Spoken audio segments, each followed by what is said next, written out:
Halo guys, selamat malam semuanya. Balik lagi bersama dengan gua Jotom dari JT Production Jakarta. Gimana teman-teman, audio aman? Semua udah bisa denger ya? Aman? Audio? Aman ya? Oke.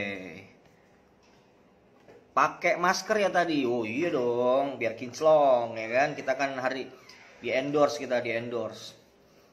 Oke, selamat malam semuanya. Selamat datang lagi, balik lagi di Ngobras episode yang ke-14 di kesempatan di hari ini.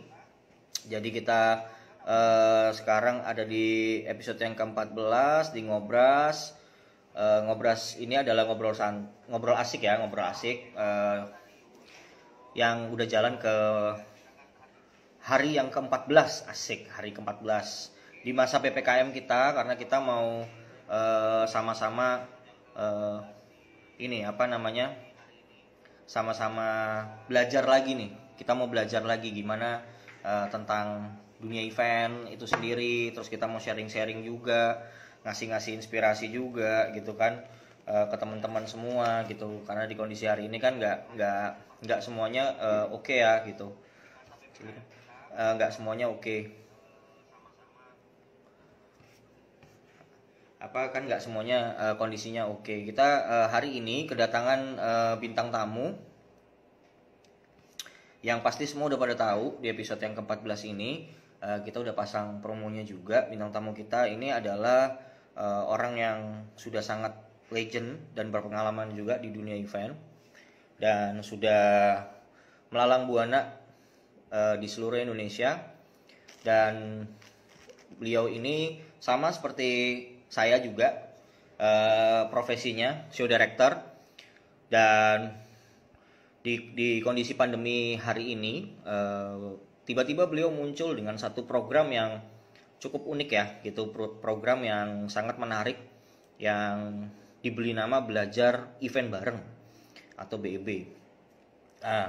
Belajar Event Bareng ini adalah program edukasi tentang dunia event manajemen yang di dalamnya banyak banget unsur-unsur yang terkait dengan dunia event. Nanti beliau akan menjelaskan bagaimana programnya, bagaimana situasinya, proses pembelajarannya di kondisi pandemi ini. Nanti kita akan undang. Tapi sebelum kita undang Om Agung Syodi, saya mau disclaimer dulu untuk opening kita hari ini bahwa apapun yang kita obrolin di hari ini, pada kesempatan episode ini adalah perspektif, ini adalah sudut pandang atau opini semata dari saya selaku moderator dan nanti Om Agung selaku narasumber. Jadi ini sifatnya diskusi untuk menginspirasi teman-teman semua. Jadi jika ada, tidak maksud juga untuk menggurui, tidak maksud juga untuk memprovokasi. Jadi jika nanti teman-teman ada yang ingin bertanya, silakan bertanya dan ambil sisi baiknya, buang sisi buruknya. Jadikan malam ini menjadi tambahan wawasan, tambahan imunitas buat teman-teman, sehingga teman-teman bisa makin survive dan mampu makin bertahan di dunia kreatif dan di dunia event khususnya gitu. Dan ini jadi sebuah trigger supaya teman-teman juga move on gitu. Oke, tanpa berlama-lama lagi kita akan mengundang Om Agung untuk join. Sip. Oke, sambil menunggu, nanti teman-teman juga tolong bergabung buat yang join. Wih, mantap nih. Assalamualaikum. Waalaikumsalam warahmatullahi wabarakatuh. Om, ya Om. Alhamdulillah. Kopi udah siap, kopi siap. Gila kopi ya kan. Nah, telur, roti, madu, jahe. Nah, ini harus sambil ngopi ya, sambil nyantai. Suara gue jelas ya? Jelas. Masang headset. Oke. Mana. Baik ya, selamat datang juga. Disapa dulu sebentar buat teman-teman yang baru join. Selamat datang semua. Hari kita kedatangan bintang tamu di episode yang ke-14 ini, Om Agung Syodi. Om Agung Syodi ini adalah show director dan sekarang lagi aktif banget, giat banget untuk memberikan edukasi campaign tentang dunia event management dan membuat program yang sangat seru nih, namanya Belajar Event Bareng gitu teman-teman. Selamat datang semua ya. Oke, Om sekarang sibuk apa Om? Sekarang ya masih seputar event, terus masih ada beberapa proses penyusunan modul yang lagi disempurnakan gitu, sama Masih bikin seputar, apa berarti namanya jadwal. masih seputar ini ya, berarti masih seputar program BEB ya, Om ya.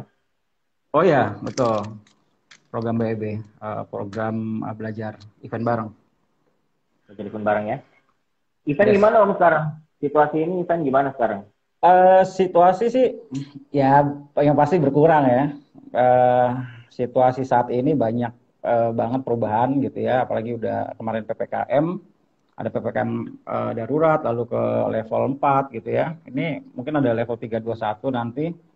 Eh, Berkurang, udah pasti berkurang. Banyak yang dipospon gitu ya, banyak dipospon. Terus teman-teman juga yang freelancer dan lain-lain, ketika mendengar info gitu kan, lihat WA, set pagi-pagi set pospon ya event ini, iya katanya gitu, iya gitu kan. Waduh, agak berat juga nih sebenarnya gitu kan, ngasih tahu teman-teman yang udah kita uploadin gitu kan untuk beberapa event gitu. Lumayan ada beberapa event yang pospon semua. Iya ya. Gitu. Sekarang itu kan bahasanya kan baru juga tadi kita bahas juga ya di grup ya. Kalau Mm-mm, mm-mm.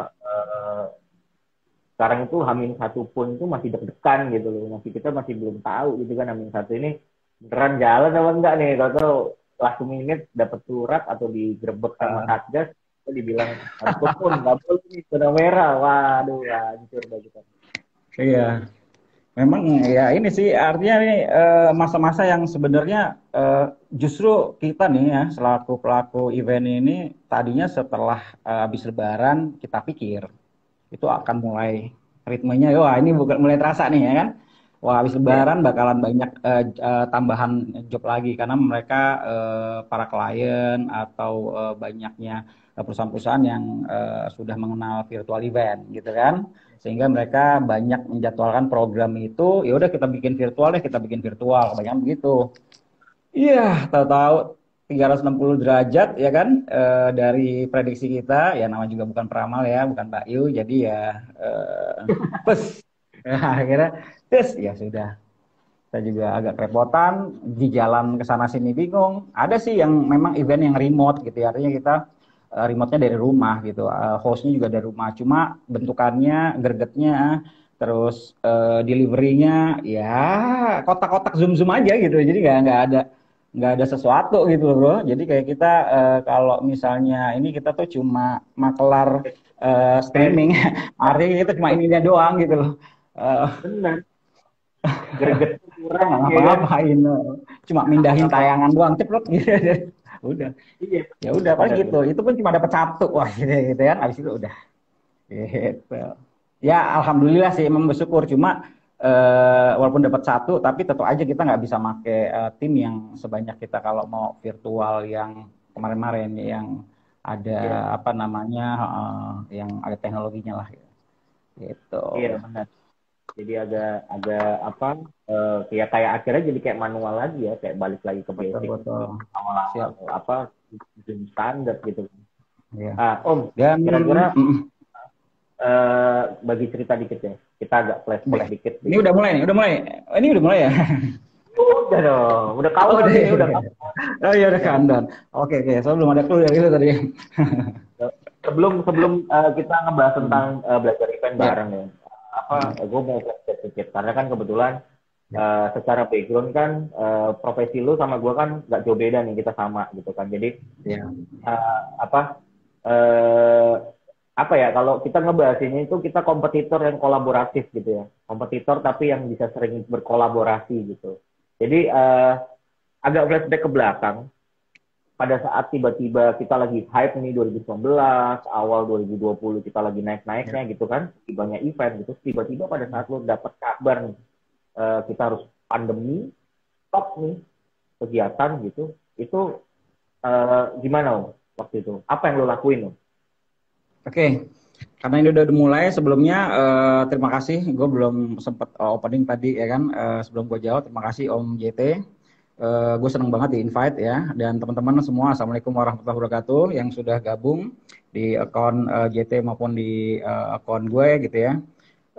Gue sangat mengapresiasi nih yang apa namanya inisiasi dari lo gitu ya, selaku pelaku event juga untuk bikin yang kayak gini-gini nih bro gitu ya. Kalau gue lihat sih belum ada yang cuma bikin IG live, sederhana sih gitu loh, konsepnya sederhana, cuma impact-nya luar biasa gitu kan. Nah itu gue appreciate banget, dan semoga teman-teman yang lain juga punya inisiasi, khususnya bicara event management ya, bukan bicara jualan yang lain gitu kan. Berbagi di saat kita santai, waktu luang kita hajar gitu kan. Ya mereka yang mendengarkan dapat apa namanya pengetahuan, ya enggak ya rugi kan gitu. Thank you banget. Nah, menjawab tadi pertanyaan yang tadi, sorry, malum ini dari kayu bambu, saya enggak deh, ketemban. Ya. Jadi tadi gue ikut pakai lakban, gue akalin gimana cara berdiri gitu. Biar kelihatan oke. Zaman, lagi ngikutin zaman. Jadi kita harus kreatif. Iya. Oke. Jadi kalau flashback lagi yang waktu itu sebenarnya agak awalnya pasti semua akan bingung gitu kan. Bingung sebingung-bingungnya, bro. Gitu. Ini nggak ada yang pernah mengalami ini, dan siapapun belum pernah punya pengalaman how to solve atau how to face this kind of a situation gitu. Sorry gue pakai campur-campur bahasa Jawa, nggak apa-apa ya. Lalu terus stuck tuh, just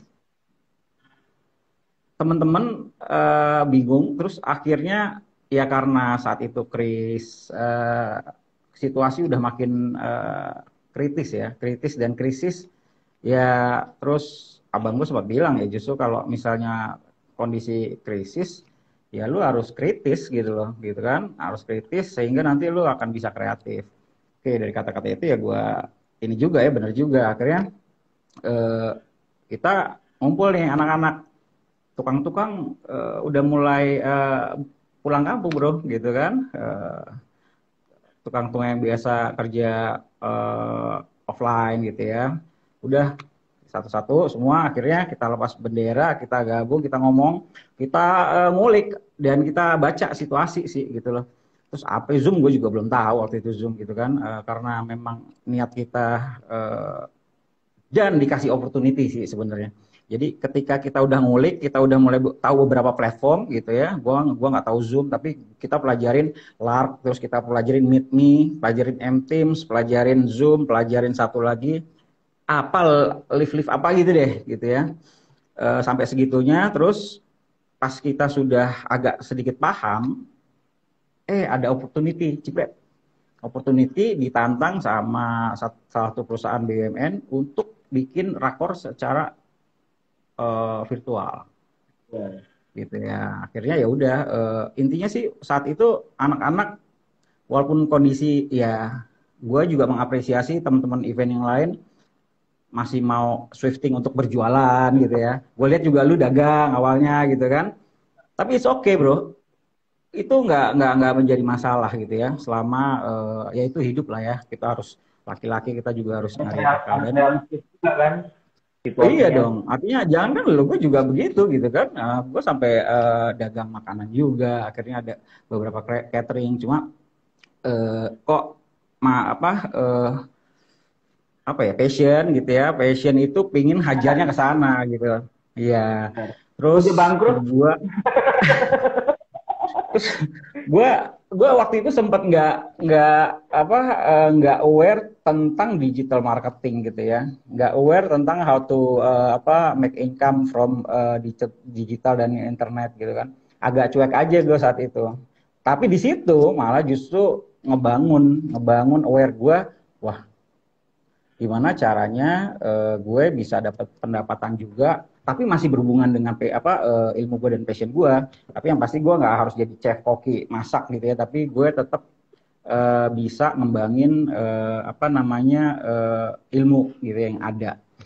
Nah udah akhirnya gue belum mikir gimana, tiba-tiba gue ngeliat satu referensi yang akhirnya Oke, gimana caranya lu dapat income dari ilmu yang lu punya melalui eh, apa namanya digital? Wah, ya juga ya gitu loh. Kenapa enggak gitu loh untuk didigitalisasi. Nah, jadi rencana gua yang 5 tahun yang lalu untuk bikin apa namanya modul sekolah event, akhirnya yang tadinya gua pikir nggak inline dengan digital gitu kan, akhirnya ya udah mau nggak mau gue belajar jebret gitu. Intinya adalah ketika lu udah belajar, lu udah siap, apapun itu bentuknya, ketemu opportunity, jebret, lu langsung dapat rezeki. Tapi bisa jadi opportunity datang, tapi karena lu belum siap, jadi gak dapat rezeki. Jadi ya the show must go on. Uh, ya udah, kita mesti tetap semangat aja gitu. Gitu. Benar-benar.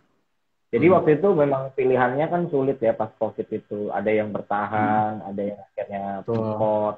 Gue salah satu yang seperti pivot sih gitu kan. Mm-mm. Dan yang menarik gue lihat lu kan, lu termasuk yang ya salah satu yang pertama lah gitu kan mainin virtual di bulan April Mei ya.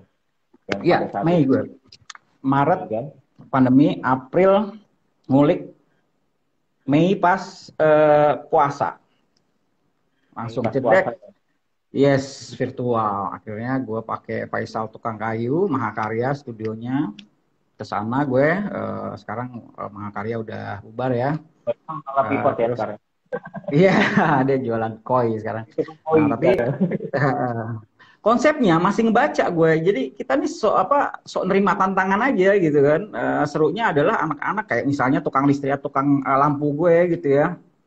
Itu sekarang jadi head of streaming gitu ya, di mana dia gigih banget gitu loh. Itu tukang pasang lampu bos, ya kan LED apa pasang-pasang lampu ornamen dan kayak gitu, belajar ngulik, lah dia malah sekarang jabatannya udah head of streaming sampai Benar-benar. segitunya gitu loh. Artinya akhirnya muncul juga jabatan-jabatan baru yang tadi kita pikir nggak ada tuh cleaner, nggak ada ini, akhirnya oh ya udah ya kan Iya, iya bisa betul. ngisi. Jadi adanya posisi-posisi baru dan opportunity baru ternyata dan akhirnya kita mau nggak mau ya kita must learning fast gitu loh dengan kondisi ini dan kalau bisa kita harus beradaptasi, kita harus bisa lebih ini ke situasi juga gitu loh, jangan jangan Iya, akhirnya menyalahkan siapapun terus kita jadi gitu lah udah harus benar-benar adaptasi benar. gitu.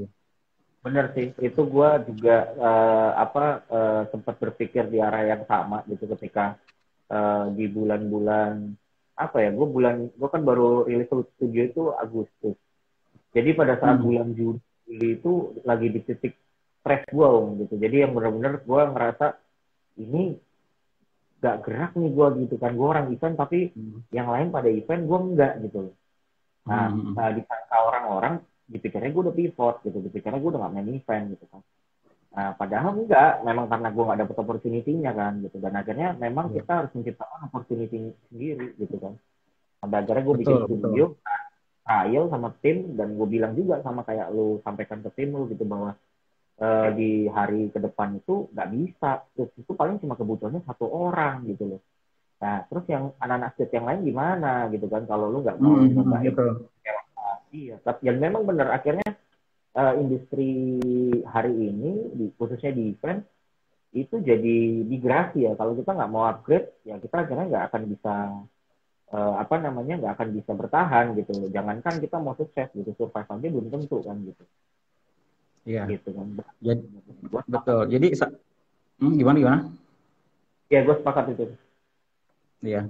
Jadi sih sebenarnya gini, saat ini tuh gini, kenapa kita mesti melakukan pembaharuan, ya, pembaharuan atau updating gitu ya.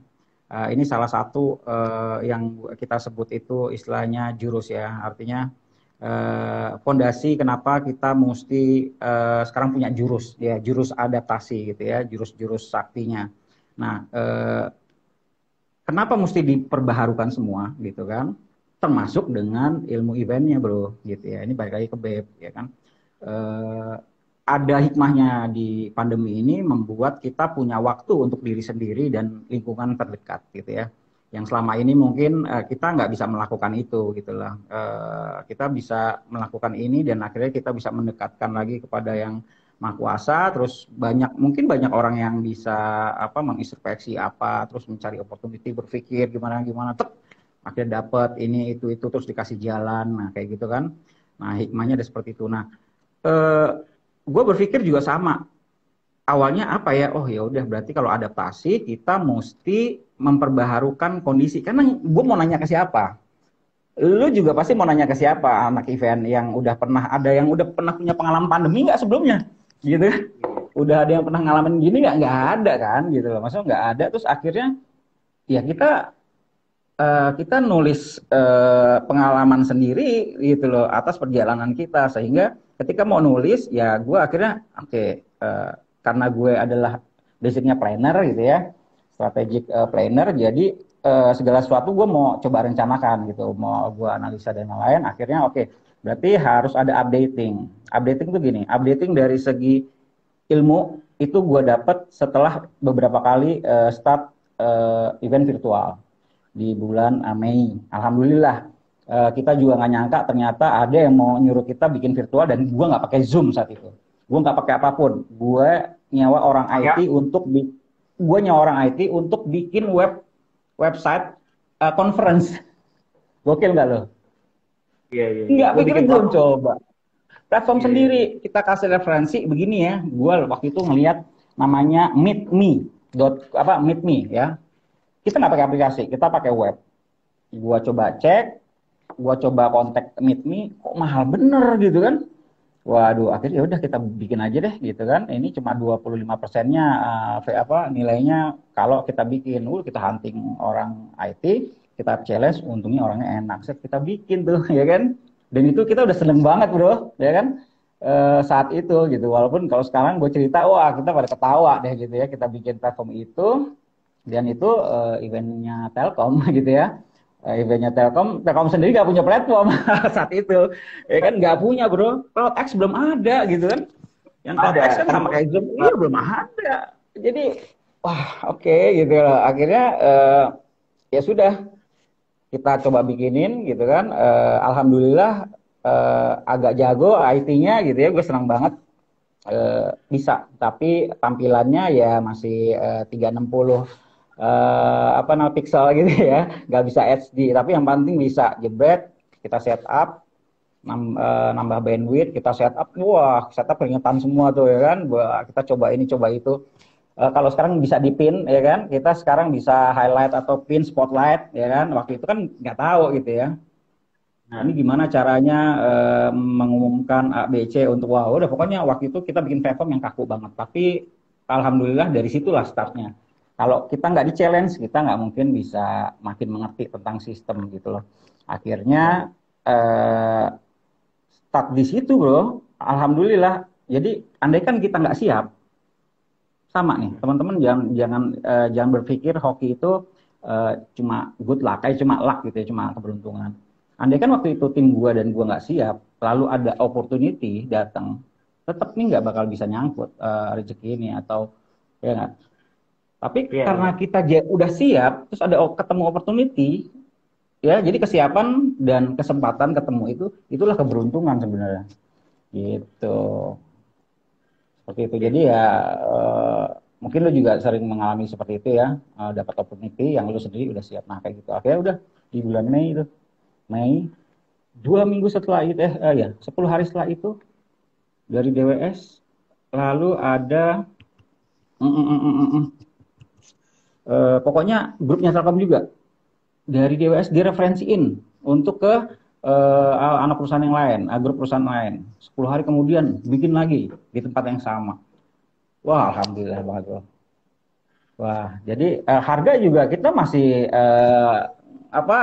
harga dulu gitu. Harga yang awalnya bermula juga lumayan buat kita. Cuma kan sebulan cuma habis itu udah makin kemari, buset, harga jauh banget dari yang gue ajuin pertama, karena semua udah tahu, sampai ada yang jualan ya kan, nah itu juga agak ini, akhirnya, tapi paling enggak itulah menjadi starting point, akhirnya kita beradaptasi, ya udah harus diperbaharukan bro, semua, jadi kadang-kadang kan yang kolot-kolot itu nggak mau ngikutin kondisi ya, gitu loh, yang kolot-kolot gitu, maksudnya, tunggu aja, kayak gimana sih perubahan ini, jadinya ada yang begitu doang kan, nunggu doang gitu. Sebaiknya Dan jangan, akhirnya karena malah tutup, malah layoff gitu kan. betul, sebaiknya jangan. Jadi jurus pertama adalah mindset, ya, rubah mindset dulu, ya kan. Mindsetnya dirubah, kalau bisa di switch, jangan kayak kondisi seperti dulu. Dan yang kedua adalah updating atau diperbaharukan, gitu ya, segala sesuatu. Ilmu jadi baru bro, tahapannya jadi baru. Akhirnya gue bikin modul yang kemarin itu gue baruin, dan alhamdulillah gue udah nemu gitu lah modul tentang belajar event bareng. Modulnya tuh udah hampir rapih gitu loh, dan hampir selesai, dan gue menemukan keefektifan di situ. Gue menemukan hal-hal yang baru kayak gitu. Jadi ya begitu bro, kurang lebih sama kayak lu kalau Gua ambil 3 catatan ya yang tadi disampaikan. Yang pertama berarti kita harus ubah mindset, ya kan, untuk di situasi hari ini. Yang pertama, terus yang kedua adalah upgrade, ya kan, upgrade dan upgrade, ya kan. Terus kemudian yang ketiga adalah adaptif ya, adaptasi dengan situasi sekarang. Kalau memang sekarang memang trennya adalah digital, trennya adalah dengan menggunakan sistem online seperti ini, virtual seperti ini, berarti kita harus mengikuti pola-pola itu gitu, karena memang iya betul. benar. 3 hal Jadi itu gini, semua ya. ya betul. Jadi apa ya namanya, persamaannya tuh kayak gini. Jadi kalau misalnya dulu kita punya handphone nih bro, jaringannya HSDPA, ya lo tuh masih inget nggak? Yang paling barunya gitu kan? Ya, terus masuk ke 3G bro. Weh, ada generasi ketiga nih, 3G. Terus apa yang kita lakukan supaya kita bisa masuk ke 3G? Berarti kita ganti dua. Satu adalah kita ganti chip operatornya, ya. Yang satu kita ganti handphonenya kan, untuk bisa masuk ke 3G, betul nggak? Ya sama kayak kondisi sekarang, ilmunya, terus mindsetnya, terus penerapannya itu kita harus ganti dulu gitu, terus ke situ. Nah terus ketika udah masuk 3G bro, ada 4G, ya kan? Wah, handphone gue masih 3G, gue biar bisa 4G ya ngapain? Gue ganti headsetnya, ya kan? Udah ganti headsetnya, notifikasi dari kartu kartu operatornya untuk mengganti supaya bisa 4G. Ganti dong. Ilmunya anggapnya ini handphone sama nih, sama-sama handphone, cuma beda dalamnya kan gitu loh, udah yang berteknologi. Ada 5G nih, nah, handphone gue belum 5G nih, bakal gue harus ganti lagi nih gitu kan, operator chipnya juga harus gue ganti. Nah itulah beradaptasi itu seperti itu. Artinya lu bisa nggak pakai handphone yang HSDPA di sekarang, dunia sekarang? Bisa, cuma lu bisa cuma buat nelpon gitu loh, nggak bisa buat ngapa-ngapain lagi. Sama aja kalau kita punya ilmu, nggak kita segera update, nggak segera kita perbaharukan, nggak segera kita sesuaikan dengan kondisi dan kebutuhan saat ini gitu loh. Nah, ketika gue membuat itu, gue makin aware terkait dengan mahasiswa-mahasiswa yang mulai belajar yang khusus di Fakultas Event Management. Apalagi sekarang mereka udah online, akhirnya karena mereka akhirnya nggak bisa langsung terjun ke lapangan lagi gitu loh. Yang menyebabkan gue agak ketampar ketika gue ngobrol dengan mahasiswi gitu ya, kok mahasiswa gitu aja ya, dia dengan punya program fakultas event management dengan kurikulum yang sangat wow gitu loh, gue agak kaget juga gitu ya, padahal kampusnya kampus oke lah, terkenal banget. Nah tapi kurikulumnya sama sekali tidak sampai bulan kemarin gue cek nggak berubah kurikulumnya. Artinya sebenarnya nih dengan masa pandemi kayak gini, justru saatnya lu belajar hal yang baru di virtual gitu loh. Ya kan, lu mau nerusin kurikulum yang lama, nggak bakal inline gitu loh. Jadi 6 bulan, 1 semester, dia belum masuk ke event management. Masih ngomongin tentang human behavior, lalu makroekonomi. Gue nggak ngerti itu bos. Kok ada pelajaran begitu gitu, 6 bulan gitu kan, terus macem-macem. Itu 6 bulan bos. Iya, itu kurikulum yang dijalani mereka, dan mereka ya cuek aja, dan akhirnya ya gue muncul karena memang salah satu gue punya nazar ketika gue udah 20 tahun menjalani ini, ya gue mau berbuat sesuatu yang besar impact-nya, tapi di bidang pendidikan gitu loh, yang bukan bukan bikin event besar ya, tapi bikin sesuatu yang bisa lebih banyak manfaat. Kira gue ya bikin BEP ini, jadi komunitas belajar event bareng terbesar rencananya. Sip. Gitu. Sebelum nanti kita nanti ngobrol, ada sesinya untuk kita bahas tentang BEB. Ya. Ini kita masih Oke. ngebahas tentang situasi pandemi dengan virtual yang sekarang berkembang seperti ini. Oke. Dari yang tadi disampaikan itu, kita harus mental yang baik atau mindset yang baik, terus kemudian upgrade dan adaptif. Suka ada muncul pertanyaan itu ke gue gitu. Mungkin lu juga bisa punya perspektif yang lain gitu. Ada yang suka nanya sama gue gini. Ketika kita udah punya 3 hal itu, pertanyaan berikutnya adalah gimana caranya untuk promosi? Gimana caranya kita untuk nge-brandingin apa yang kita bisa, apa yang kita mampu, atau skill yang kita punya, atau produk atau dagangan kita ini ke orang gitu. Sehingga orang mau pakai jasanya kita. Oke. Jadi itu pertanyaan dari orang yang memang mau bikin virtual gitu ya sisanya? Yes. Gitu bro. Jadi gimana cara mempromosikan? Yes, gimana gitu caranya supaya orang itu bisa akhirnya tahu dan akhirnya mau pakai jasa kita. Oke. Promosi ada yang secara konvensional, ada yang secara digital. Artinya sebenarnya itu dua-duanya bisa dilakukan. Konvensional artinya lu harus networking. Ya kan? Ketika kita punya produk, yang pertama harus kita pikirkan adalah who's our market gitu ya. Siapa pasar kita? Siapa orang yang yang kita tuju untuk membeli jasa kita, ya kan? Fokus ke sana. Kedua adalah dengan digital sekarang. Dengan digital berarti lu harus bikin suatu teaser atau bentuk promosi yang menarik. Kedua adalah lu juga harus aware dengan kapasitas kita sendiri atau lu sendiri timnya udah banyak pengalaman atau portfolio di bidang itu atau belum.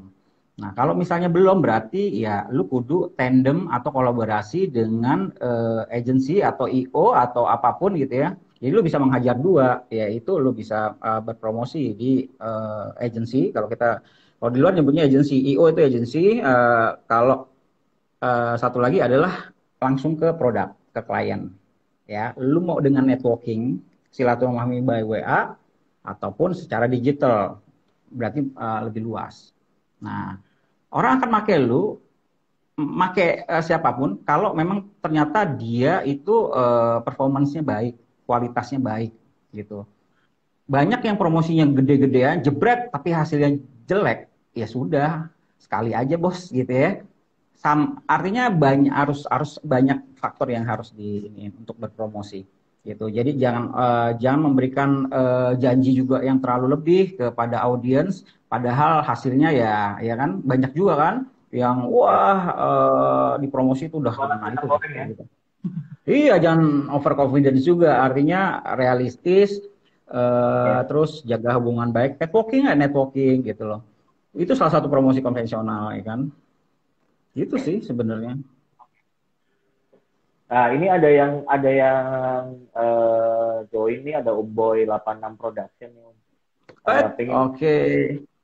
Pengen diskusi nih. Saat ini memang virtual bisa dibilang one dari sedikit cara untuk berpromosi. Tapi masalahnya memang kesulitan untuk menentukan addressable market secara batasan wilayah, umur, dan lain-lain. Ini yang jadi handicap, sehingga promosi lewat event virtual jadi agak susah bentuknya KPI yang tepat. Nah, menurut lo gimana? Kalau mungkin ada gimana tadi ada guanya agak sedikit nge-glitch ya, nge-glitch. Bisa di ini. Jadi pertanyaan dia adalah gimana? Intinya sih pertanyaannya tuh saat ini memang virtual bisa dibilang salah satu dari sedikit cara berpromosi gitu. Tapi masalahnya memang kesulitan untuk menentukan addressable market secara batasan wilayah, umur, dan lain-lain. Ini yang jadi handicap, sehingga promosi lewat event virtual jadi agak susah untuk bisa nge-track KPI yang tepat gitu. Mungkin kalau ada chat, boleh nggak di-share, Om? Oke, jadi gini, ini dari site, jadi ini sebenarnya gue juga mau nanya. Yang dimaksud dengan promosi ini artinya impact dari event itu mungkin dia punya produk ke pasar atau si yang ngerjain. gitu. Artinya lu lagi mengerjakan produk atau gimana promosinya? Kayaknya gini, kalau gue sih nangkepnya mungkin gini Om.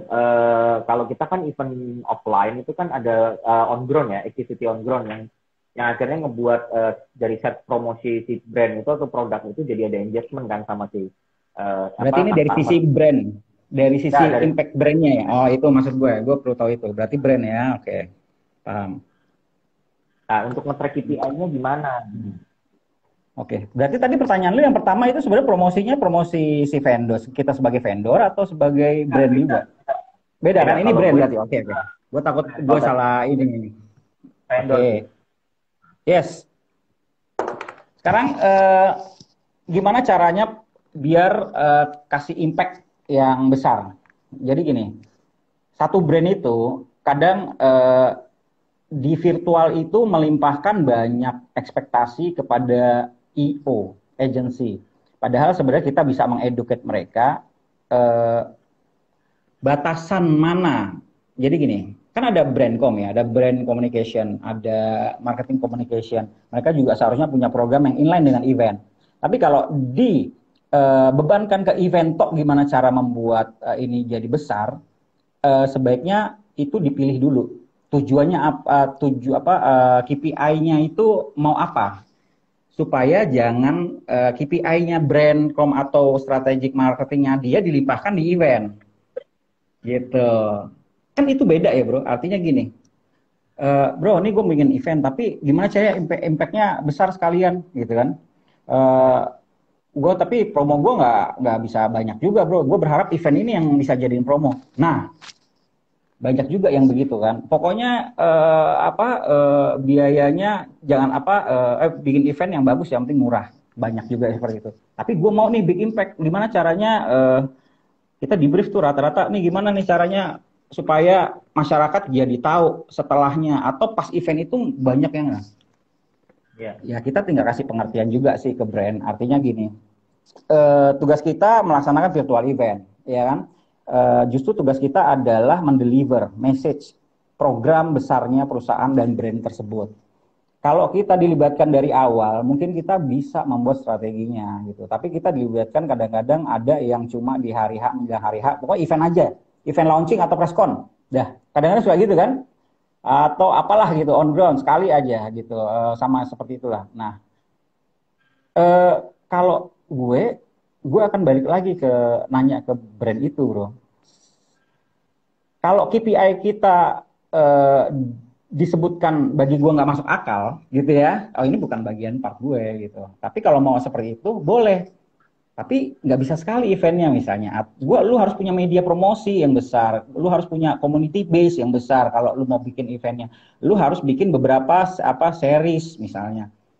Gimana? Itu baru boleh. Tapi kalau cuma lu sekali tapi big impact ya, gue minta beberapa hal ini biar inline gimana? Karena ini programnya sebenarnya program yang udah berkelanjutan dari program marketing gitu misalnya untuk mempromosiin dan lain-lain. Makanya biasa kalau event gue nanya, ini yang promo ini program promonya seperti apa? Jadi kita bisa membedakan mana yang harus dipromosikan. Kita sebagai apa? Ya kita juga perlu dari klien. Kadang kan nggak paham. Jangan nyalahin klien karena mereka nggak paham. Dikira IO itu ya sama kayak agensi PR. Gitu sama kayak marketing agency. Oh belum tentu gitu loh. IO juga di bawah marketing agency. Banyak yang marketing agency ya pakai IO gitu. Tapi kalau misalnya saat itu maka dia mau butuh marketing agency atau mau IO. Karena it's different kind of job desk gitu loh. Jadi dari brief itu aja bro. Nah tapi kalau misalnya sudah di brief, sudah dijelasin, dilaksanain ternyata nggak menuhin KPI, ya berarti dievaluasi. Jangan-jangan ada yang missing. Kita nggak bisa menemukan dan memenuhi kebutuhan atau keinginan klien. Berarti kalau kita sudah iya kan kita laksanakan dan kita sudah oke Pak, siap ya, konsep di awal sudah selesai, mereka agree, seharusnya mereka sudah tahu nanti outputnya akan apa aja. Kalau di kita itu kita sudah selesaikan sampai report. Artinya report yang keluar itu menjadi data. Kalau misalnya ada disclaimer atau mana nggak ada ini, kata siapa Pak? Oke, kita cek di digital. Hashtag penggunaan ya kan JT Pro oke gitu ya misalnya. itu ada 15.000 mention. Kita kasih datanya semua. Nah ini KPI. Nah berarti kalau Bapak ngomong bilang nggak berimpact, kata siapa Pak gitu kan? Harus punya. Nah akhirnya kita sebagai agency pun bisa memberikan mereka sebenarnya adalah result yang sesuai. Kadang agency juga bukan agency, perusahaan brand itu kan cuma istilahnya nembak-nembak doang. Nggak terlalu big impact di sosmed. Loh, Bapak datanya dari mana gitu ya? Ya kita kasih karena impact sosmed misalnya menjadi bagian dari tugas pelaksanaan kita, ya sudah kita harus siapkan itu. Jadi balik lagi sih ke awal, lu promosi lu itu nggak berhasil karena apakah job desk lu apa di awal gitu kan, dealing lu seperti apa di awal sebagai apa gitu lah. Jadi kadang jangan ditanya gimana cara mempromosiin atau kok kurang berimpact baik gitu kan, terus si klien nggak ini dan itu banyak halangan ya. Baik lagi mundur sebenarnya jebret gitu. Jadi kita berusaha memenuhi dengan kebutuhan dan keinginan klien kayak gitu. Itu Berarti sih memang banyak juga gitu. kalau dari sisi virtual event sendiri ini sebenarnya memang lebih aman dipakai buat jenis kategori event itu yang corporate ya. Sebenarnya menggantikan offline ke corporate ya. Kalau untuk dari kayak exhibition gitu kayaknya masih belum bisa dapat formulanya ya Om ya. Kalau menurut lu gimana? Sebenarnya bisa. Jadi gini, sekarang itu ada merubah strategi. Semua menjadi digital. Gimana caranya mengengage captive market kita di luar. Sehingga pertanyaan tadi muncul mungkin gimana how to promote kalau bikin virtual. Itu sebenarnya pertanyaannya. Bisa nggak sih kita mempromosiin brand melalui event-event virtual? Itu sebenarnya mau ditanyain gitu loh. Makanya gue tadi agak ini bisa. Sekarang caranya adalah lu perlu ada beberapa waktu untuk melakukan analisa dan riset pasar. Yang kedua adalah lu harus bikin program engagement yang banyak. Karena mereka ini karena gini, penggunaan smartphone atau orang megang handphone sekarang udah jamnya itu makin banyak. Artinya orang swifting megang handphone sehari itu sudah bisa mencapai berapa jam gitu per orangnya gitu ya. Artinya itu meningkat sampai 4 kali lipat dari sebelum pandemi. Nah, kalau dari kebiasaan itu aja, kebiasaan simpel, berarti mainan engagementnya ada di handphone. Gitu kan. Mereka ngambil keputusan banyak di handphone bukan di laptop. Berarti apa yang bisa lo create dari engagement handphone ke audience. Nah, seperti itu kan. Produknya apa sih? Nah, gitu. Lalu gimana mempromosiin dari semua, Bro. Sekarang nggak bisa above the line, below the line, through the line. Pokoknya semua udah ya 360 degree lah. Jadi udah semua udah tanpa batas gitu. Mainnya adalah lebih kepada engagement yang megang handphone. Yang ada di handphone apa sih? Sosmed, ya kan? WA, ya kan? Apalagi? Udah, email, Zoom. So, lu mikirnya jangan terlalu besar dulu kalau mau bikin promosi. Bikin yang sekarang tuh orang paling banyak menghabiskan waktu itu di handphone, megang handphone. Gitu. Sampai teman gua aja sampai pernah lumpuh gara-gara lumpuh sementara efek dari handphone, dia megang kelamaan handphone. Iya bener loh. Bener. TikTok sehari 6 jam dia. Tapi kita emang kayak gitu. Artinya bikin karakter pasar kita dari brand itu hajarnya dari umur 15 sampai 30 tahun misalnya. Ya. Berarti kita gimana caranya kita menggunakan bahasa mereka dari produk kita supaya mereka mengengage ke acara kita. Banyak program kan itu harus diriset kan, tergantung produk apa kan kayak gitu. Itu dulu Bro. Dan banyak cara kok ya. Diskusi dengan teman-teman, diskusi dengan agensi, terus lihat referensi, itu salah satu cara juga gitu loh. Sama kayak gue juga punya klien itu adalah dia mau buka showroom mobil online. Gitu, bukan jual beli mobil bukan, tapi showroom online Bro. Nah, benar. Karena dia nggak buka showroom, tapi dia bikin online. Coba gimana caranya mengengage gitu. Nah itu sama kayak gitu. Itu kalau gue sih seneng gue kalau dikasih tantangan begitu. Yang penting quotation-nya sesuai, ya kan? Iya, bikin strategi Bro. Strategic planning sama site ya beda lah. Betul. Pokoknya kalau klien ditunjukin hasil riset lu ya ketika presentasi itu udah paling senang. Itu udah satu ini.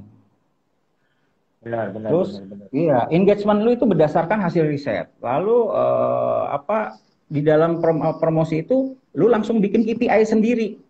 Jangan dia yang nentuin.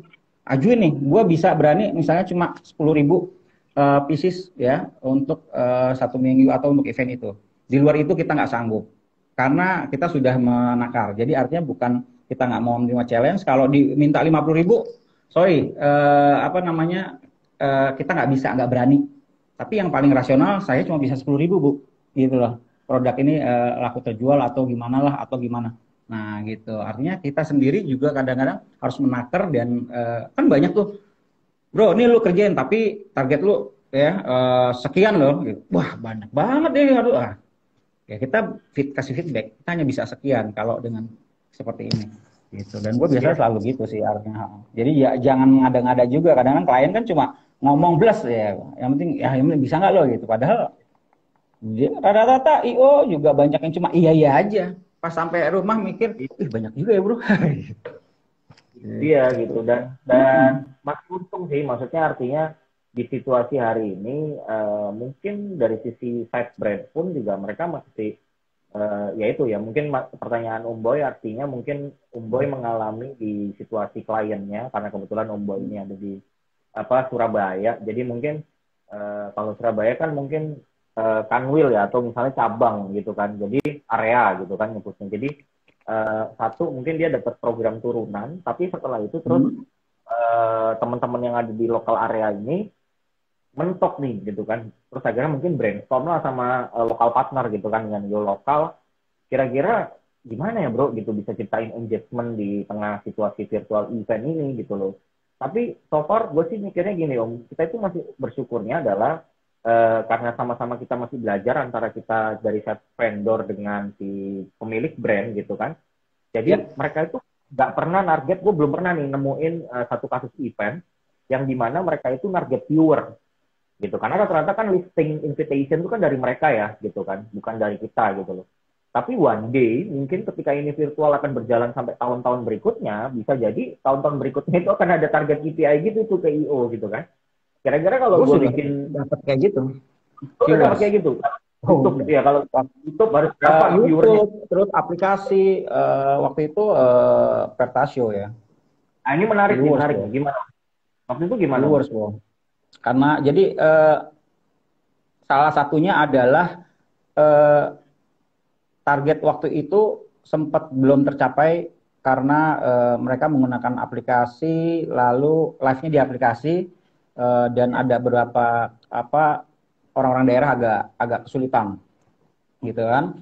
Nah, akhirnya ya udah di live-kan ke YouTube, ya kan? Akhirnya di live-kan ke YouTube, lalu di live-kan lagi. Jadi makin banyak media kita makin besar viewers. Makin mudah mereka untuk nge-reach kita, makin banyak viewers. Tapi kalau viewers di invite terus dia satu, aduh ribet nih, dua, aku belum masuk tinggal gitu loh. Jadi ada harus namanya customer or audience journey yang disimpelkan. Karena memang klien kadang-kadang minta, gue mau minta database-nya, harus login dulu, harus gini-gini, dan dia harus top up dulu, harus ini, wah itu tuh makin ini kan, dia harus top up link aja dulu, baru dia bisa ini, nanti baru bisa nonton artis di sini. Wah, tapi viewers kita ditargetin 15.000, waktu itu minimum ya 10.000 gitu loh, 10.000 viewers, tapi beberapa journey ini banyak hambatannya gitu loh. Jadi antara viewers dengan antara keinginan dengan realisasi sebenarnya ini masih belum inline menurut gue. Kenapa? Karena saat ini kita lihat kondisi, apakah dengan mereach 15.000 dengan tahapan 45 tahapan ini dia baru bisa nonton. Nah, kayak gitu-gitu. Jadi perlu ada pembuatan sebuah formula kemudahan untuk menonton, lalu media sarananya yang akan ditonton, lalu database-nya yang simple, karena pasti database dibutuhkan sama si klien gitu ya. Terus kontennya sama promosinya. Itu sih gitu. Dan itu gua target audience. Itu mungkin tadi Om Boy jawab juga di komentar nih, kata dia sudah Om. Ya mungkin juga untuk beberapa yang kayak virtual konser ya. Aku baru ingat ya, virtual konser itu kan pakai sponsorship.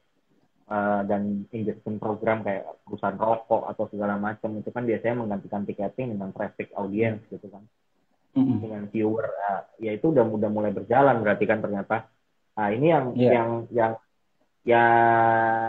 menarik adalah akhirnya jadi kita akan bersaing dengan broadcast akhirnya kan gitu kan, ketika kita menciptakan ya akhirnya metode Jadi anak-anak TV kayaknya agak-agak sebel sedikit sama IO zaman sekarang nih, udah pada pinter broadcast.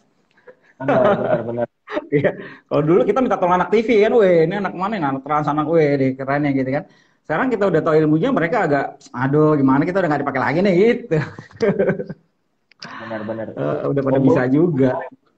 Komen paling simple pakai platformnya Anchor yang kita pakai di acara itu, sedikit share kalau gue. Jadi kalau Boy pernah kemarin kalau nggak salah bikin apa, Less is Better ya Om, atau apa itu waktu itu. Konser virtual dengan brand rokok, jadinya mungkin jadi dapat target untuk viewer karena pasti viewers. Benar, KPI-nya di viewers. Benar itu.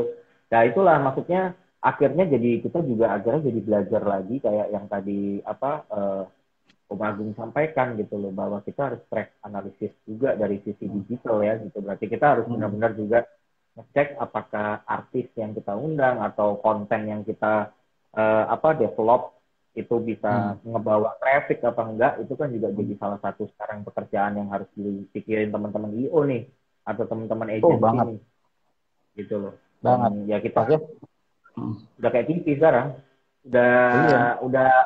Udah ada trending Nielsen versi streaming nih sekarang nih. Karena sekarang artis yang followersnya banyak pun kadang-kadang nggak menjamin akan menjadi audiensnya banyak bro, gitu loh. Karena gue juga pernah melakukan itu, gitu loh. Wah ini udah berapa juta nih followersnya, oke bakal rame nih. Oke kita endorse dia bikin IG story, jangan lupa ya tonton gini gitu ya. Tapi impression dan lain-lainnya pas saat perform konser, gitu kan, artinya. Ketika kamu udah pernah pengalaman kayak gitu, sorry gue potong. Ketika lo udah pengalaman kayak gitu, terus kira-kira langkahnya apa? Maksudnya untuk menyusun strateginya ketika dipentokkan dengan situasi di mana ternyata jumlah follower itu tidak menggaransi artis membawa traffic, apa yang waktu itu lo lakuin? Iya, jadi sebenarnya mereka sekarang ternyata pasar itu butuh hiburan. Jadi lu harus, sebenarnya gue berpikir waktu itu belum pernah gue lakukan, cuma pas gue melakukan riset, setiap event yang akhirnya gue sisipin dengan komedi dan kita garap secara bagus, itu malah engagementnya tinggi. Karena mereka malah lebih lagi seneng ketawa ya dalam kesedihan gitu ya. Audiens gue nggak tahu kenapa, itu malah lebih ramai dibanding lu bikin virtual konser yang serius dengan tata cahaya dan lain-lain saat ini pasar gitu. Mereka udah oke, nonton lighting virtual kan gitu. Jadi tapi yang mereka cari bukan cuma sekedar musik dan tampilan gitu, tapi ada selipan komedi di dalamnya sebenarnya. Lu perlu masuk sisip dari segi sintingnya gitu, maksud segi hal yang menarik audiens, karena semua orang suka komedi bro, gitu loh. Komedi jadi daya tarik tersendiri. Itu akhirnya sebenarnya formulanya di situ. Ajak si artis itu menjadi bagian dari komedi, itu juga menarik gitu loh. Jadi ada jalan cerita. Pokoknya ada story behind it gitu loh. Dibikin story aja. Karena makin banyak story yang lucu yang siapa influencer ini bikin atau KOL atau si artis ini, justru itu mereka malah mau ngikutin gitu. Karena mereka udah tahu perform artis itu, udah tahu sebagus-bagusnya perform artis itu, udah tahu oh ya habis ini musik gini aja. Kadang mereka cuma ntar juga di record, ntar gue lihat di recordnya saja gitu kan. Nah karena dia pikir cuma nyanyi tok, tapi kalau lu buat secara narasi terus ada jalan ceritanya, terus ada sesuatu momen diciptakan, komedinya ada, komedi dah. Pokoknya sekarang semua event virtual gue kasih tahu, kasih komedi, kasih jokes, bukan berarti harus lebay, tapi jokes sesuai dengan brand-brandnya tersebut. Itu karena orang butuh ketawa. Orang butuh ice breaking ya kan di situasi ini. Banget. Mau taruh MC-nya komedian sekalian juga kok.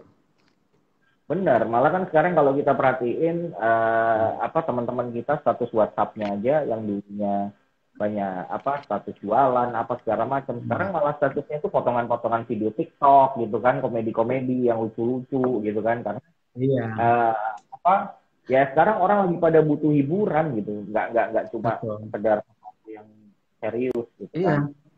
betul. Itu banget. Terbukti banget di Instagram isinya TikTok. Sosmednya beda loh. Ya, Yo, keren loh TikTok ini. Kenapa Instagram isinya TikTok? Padahal dia sama-sama sosmed. Akhirnya si TikTok dibikin, oh dia bukan sosmed, dia hanya lebih kepada self impression media apalah kayak gitu-gitu. Tapi ini menjadi menarik strateginya TikTok loh bro.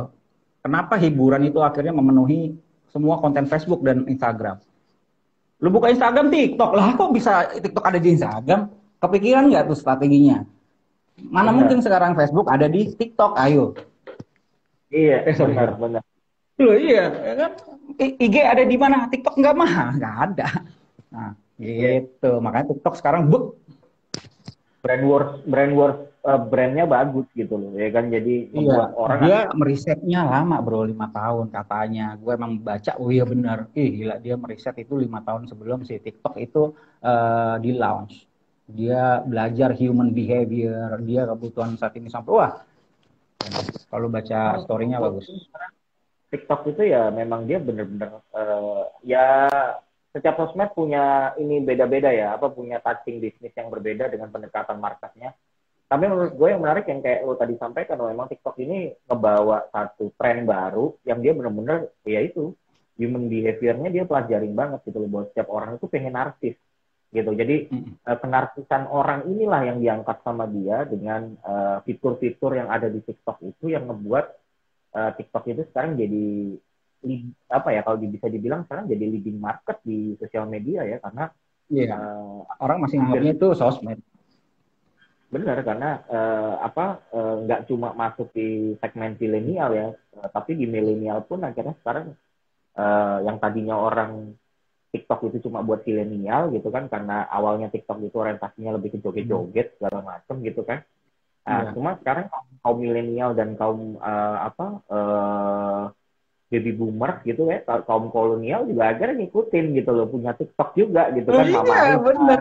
Iya, bener kan. walaupun durasi terbatas dan lain-lain, TikTok. Jadi apa ya? Gue nggak ngerti ya. Maksudnya di TV sekarang semua ngambil dari influencer TikTok, bro. Besar di Bener. TikTok diambil. Yang sosmed di Facebook, IG nggak ada untuk saat ini. Sekarang banyaknya Iya. ambil dari TikTok atau YouTube, udah dua. Masih masih bisa dibilang gitulah. Nah, Facebook dan Instagram itu menjadi medianya mereka malah. Gue jadi lucu juga ya. Artinya sebenarnya mereka yang tadinya menjadi leading gitu ya, dia nggak mau tuh. Waktu itu Pet, tau kan? Pernah tahu Pet? Pet Yes. waktu itu ya, lu pernah main Pet dong, Pet, PATH. Nah, itu kan juga sempat ada, sekarang udah nggak ada. Itu gue main itu untuk masuk untuk apa nge-share ke apa namanya ke Facebook aja sempat ada beberapa kali tahapan approval dan lain-lain waktu itu karena itu berbeda. Akhirnya dia nggak mau ada sosmed di dalam sosmed. Itu sampai segitu striknya gitu. Nah sekarang lah TikTok, buka Facebook isi TikTok, buka Instagram isi TikTok. Ini Main gimana TikTok. sih bisa sih gitu? Bener. Dan itu Bahkan kita nggak bisa. Kalau kita nyiptain apa iya istilahnya kita bermimpi produk kita masuk di semua tampilan kompetitor. Oke dong. yes, benar benar benar. Yes, smart Itu banget juga bro. gitu. Nah, Bahkan ini yang kayak kayak kayak Instagram aja sekarang misalnya mau nguber ya gitu, kayak tadi teman-teman ada yang komen bikin reels ya kan, bikin reels gitu, apa di apa fitur barunya Instagram. Tapi menurut gue tetap gak akan bisa nguber TikTok. Kenapa? Karena eh, ketika oke, kita udah buat nih di reels, terus habis itu mau di share nih, kita harus punya apps lagi, harus punya Instagram apa namanya downloader gitu kan, karena kalau dia di share secara manual dengan dibagikan biasa, dia akan bentuknya itu link, ya orang tetap harus download dulu kan gitu loh untuk dapetin iya, video betul. itu. Nah TikTok tuh Betul. menarik, dia langsung share WhatsApp ya udah bentuknya video gitu, bentuknya udah langsung MP4 gitu, jadi Itu yang akhirnya sekarang itu yang apa ya, maksud gue itu ada jadi salah satu kemudahan.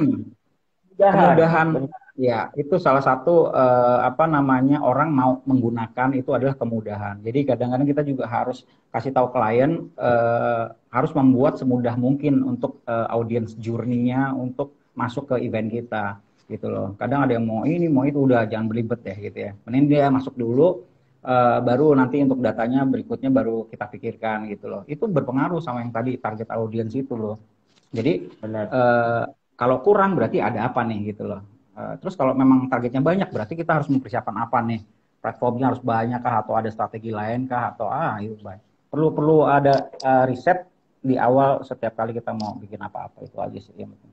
Kalau Yes, mau itu juga coordinator. open summary obrolan kita ini bahwa artinya teman-teman semua kalau misalnya ini berkaitan dengan tadi yang disampaikan, yang ditanyakan juga sama audiens, sama teman-teman dari Om Boy tadi misalnya bertanya juga itu ini kita bahas juga menyambungkan dengan brand si TikTok dengan si Instagram ini gitu, bahwa memang kita harus mempelajari marketnya gitu untuk kita bisa dapetin kemasan virtual yang menarik sehingga brand engagement-nya itu bisa nyampe gitu ke si audiens dengan pola virtual gitulah. Ini yang memang akhirnya memang kita harus sama-sama riset dan belajar lagi. Oke Om, setelah perjalanan waktu kita sudah dari pertama kali kita tadi bahas tentang bagaimana cara beradaptasinya sampai kita masuk ke tahapan virtual. Sekarang kita masuk ke segmen program yang lo buat. Jadi lo bisa belajar event bareng. Apa itu? Boleh diceritain nggak Om? Oke, berarti tadi gue sedikit menjelaskan yang di awal ini ya segmennya seharusnya di sini gitu ya. Oke, jadi apa itu belajar event bareng? Jadi konsepnya simpel sebenarnya. Gue mau kan gini, di Indonesia industri event itu ada dua ya. Satu ada event manajemen di industri, satu ada di layer pendidikan. Jadi ada dua layer nih maksud gue. Nah, saat ini banyak yang orang mau terjun ke event itu langsung ke industrinya kan. Sehingga mereka nggak dibekali sama ilmunya di bawah gitu loh. Banyak yang loncat, belajar langsung ke industri, udah ngikut ngekru aja dah gitu kan. Nah, sedangkan kita sebagai pengguna IO atau kita butuh SDM itu yang kompeten. Nah, banyak sekali yang salah kaprah gitu loh, salah kaprah sehingga dia itu belajar di tempat yang salah. Ya kalau tempat yang benar nggak apa-apa, akhirnya ini tempat yang salah. Lalu kedua, kenapa orang nggak mau pada belajar dulu di sini? Ya kan? Ternyata pas gua tanya banyak orang-orang tersebut yang langsung pengen ke ini karena satu, waktunya terlalu lama. Kedua, mahal biaya kuliahnya. Ya. Ketiga adalah kalau lulus juga belum tentu langsung kerja. Dan kalau mau kerja sebenarnya yang dilihat pengalaman. Sertifikat nggak penting, kan gitu ya. Akhirnya mereka udah langsung terjun aja. Nah, BEP ini gue buat untuk menjadi solusi buat mereka yang ingin belajar dan masuk ke industri. Jadi gue membuat sebuah program dan modul tersendiri yang sudah terbarukan loh, yang tadi gue bilang. Ini modul yang sudah gue perbaharui sehingga lu mau cepet ya lu ikut program BEP. Contoh misalnya, lu untuk lu harus belajar atau pengalaman dulu 5 tahun di event, mungkin di tempat gua cuma 5 hari misalnya, gitu loh. Jadi karena dari pengalaman gua udah ekstraksi semua ilmu-ilmu itu menjadi sangat mudah diterima, terus sangat mudah diikuti dan juga ini sudah terbukti paling sesuai dan paling memenuhi kebutuhan industri event saat ini. Jadi nggak semua kurikulum yang lain-lain udah gua nggak lihat, tapi udah gua lihat lebih pada kondisi sekarang gitu loh. Nah akhirnya ya udah gue mau bikin sesuai dengan nazar gue mau bikin komunitas base belajar event terbesar. Cita-cita gue begitu gitu ya. Dan gue sempat udah launch waktu itu bulan apa ya, April Mei ya, Mei ya. Nah gue sebenarnya mau bikin di Juli ini kemarin nih karena ada beberapa kendala dan masih ada yang belum gue sedikit ini karena kendala di event waktunya. Akhirnya gue akan coba nanti akan di Agustus. Nah di Agustus inilah program gue mulai berjalan. Kemarin gue baru bikin sharing session. Nah dari orang-orang yang di bawah ini gue berharap sebelum ke industri ya lu ikut BEP dulu ya. Nggak perlu lama, nggak perlu bertele-tele bro gitu kan. Nggak mahal juga. semua ada di sini. Dan BEP itu punya 3 klaster, Bro. Gue bikin 3 klaster. Belajar, event, bareng. Nah, menariknya adalah nih, klaster belajar itu dia yang memang pingin tujuannya ikut BEP itu benar-benar belajar, ngali ilmu, bro. Kayak misalnya dia calon guru atau dia mahasiswa yang benar-benar pingin nyari ilmu tok, gitu loh. Ilmu event management, ya. Tanpa ada apapun, pingin nyari ilmu. Yang kedua adalah Sorry ya. ya, betul. Klaster kedua adalah belajar event. Nah, yang kedua adalah event. Nah, event ini adalah mereka yang memang bekerja berhubungan dengan event, ya, ikut BEP dengan tujuan untuk meningkatkan performance, meningkatkan performa kerja dia, meningkatkan pengetahuan dia di dalam pekerjaan dan mengerjakan yang berhubungan dengan event. Yang berhubungan dengan event bukan berarti dia harus orang event, tapi kadang-kadang ada tim marketing, ada purchasing, ada HRD yang berhubungan dengan event banyak. Gitu loh. Yes. Ya kan, karena berhubungan dengan produksi, dengan event banyak, sehingga mereka butuh pengetahuan ini untuk meningkatkan performance kerja dia, performa pekerjaan dia di kantor, gitu loh, ya. Klaster ketiga adalah bareng. Nah, ini yang menarik nih. Nah, kalau bareng itu klaster yang memang dia mau ikut BEP itu mau nyari kerja juga, nyari peluang, nyiptain peluang bisnis, nyiptain duit dari event, nyiptain networking dari event, gitu loh. Jadi nanti gue akan memilah dari orang yang akan masuk ke BEP berdasarkan tujuan hidup, bro, gitu loh. Jadi gue nggak bertele-tele lagi bikin kurikulum harus ikut ABC, ya kan. Terus gue bikin panjang-panjangin waktunya biar ntar ada pendaftaran no. Udah, lu mau ikut BEP untuk apa? Gitu kan. Kalau mau untuk belajar, oke, gue punya klasternya. Kalau lu untuk ningkatin performance, gue punya klasternya. Kalau untuk lu mau nyari duit, buka peluang, buka ini dan lain-lain, nih ada klasternya. Sehingga treatmentnya akan gue buat berbeda. Gitu. Tapi fundamental ilmunya mereka dapat dulu semua, sehingga mereka satu pemahaman, gitu, satu pemahaman di event management yang sekarang, gitu. Karena banyak yang sudah masih pakai ilmu yang dulu nggak diperbaharui, sehingga ketemu program BEP agak bingung ya. Oh gitu, masa sih? Nah, akhirnya kayak gitu-gitu kan. Oh iya, pantesan. Nah, akhirnya mereka menemukan jalan keluar kenapa masalah yang kemarin-kemarin belum terselesaikan, ternyata dia nemu ada di BEP.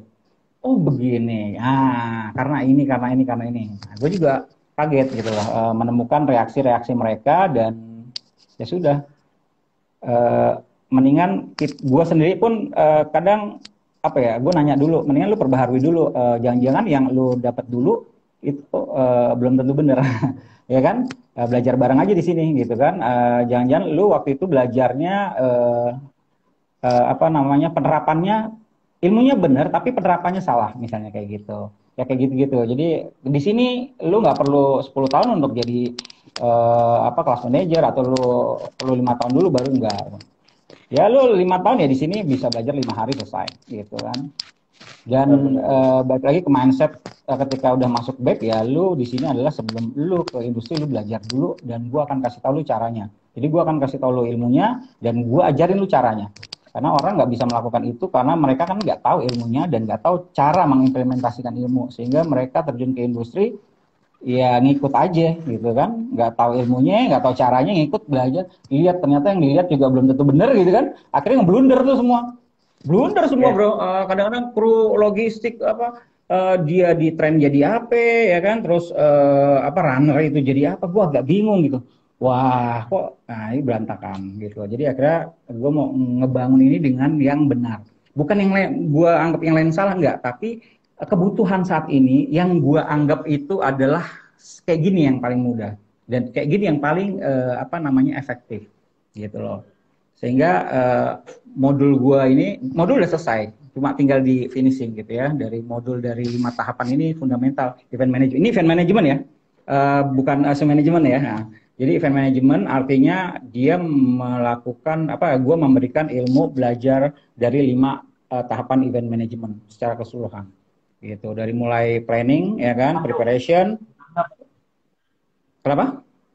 Programnya apa aja itu? Ya, jadi fundamentalnya yang dia akan pelajari adalah dari mulai planning ya, dari perencanaan, lalu masuk ke persiapan, lalu masuk ke eksekusi ya, hari H, lalu masuk ke evaluasi dan masuk ke report. Jadi ada lima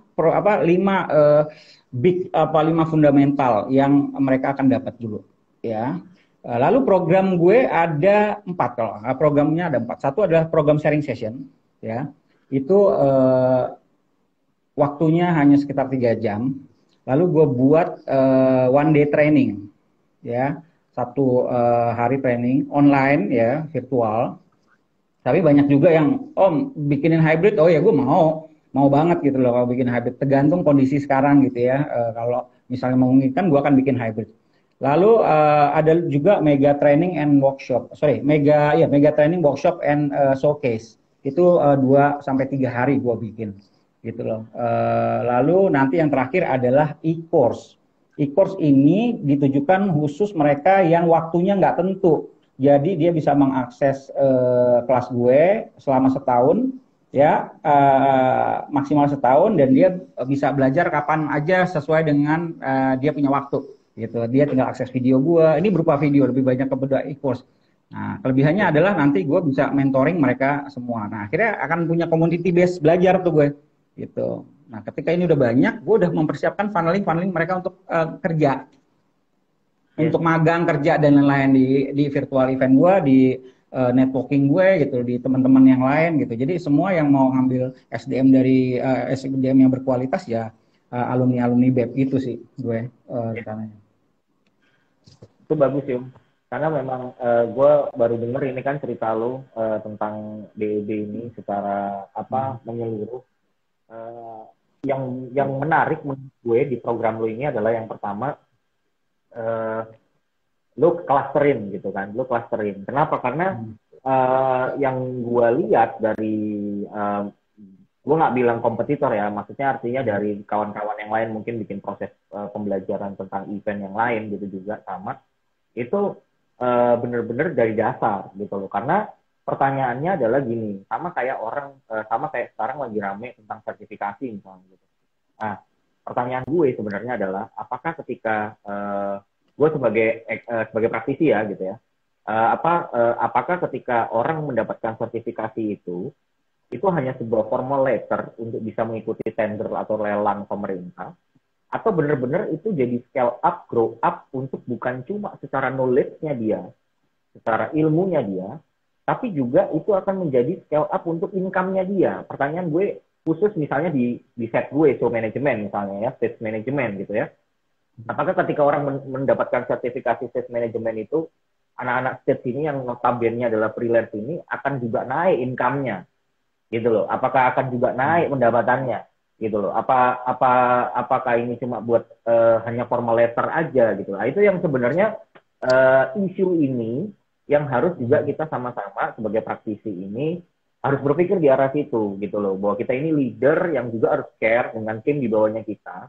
Nah, ketika memang ini disepakati bersama bahwa sertifikasi ini adalah menjadi payung kita untuk lebih grow up atau lebih scale up, berarti artinya standarisasi hidup anak-anak stage, anak-anak show management atau kru yang lain lah gitu, floor management, logistik, runner apa segala macam, itu juga harus ikut meningkat dengan adanya pembelajaran ini. Tapi yang menarik yang lo sampaikan di belajar event bareng ini, lo langsung bagi 3 klaster gitu loh.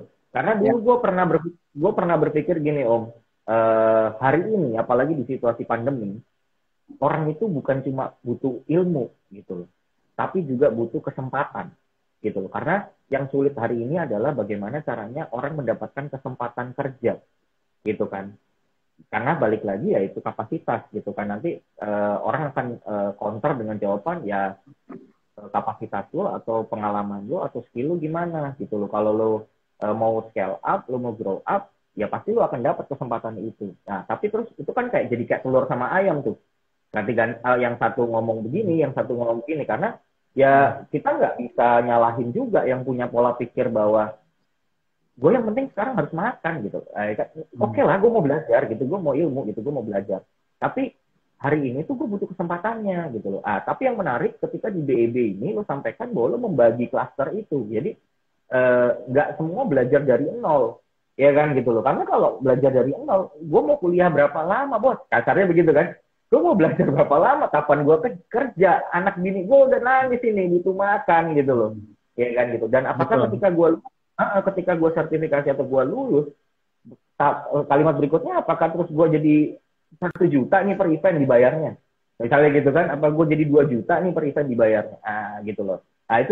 Itu yang sebenarnya kita di set praktisi dunia event ini yang harus sama-sama duduk bareng untuk bahas tentang masalah-masalah itu kalau menurut gue.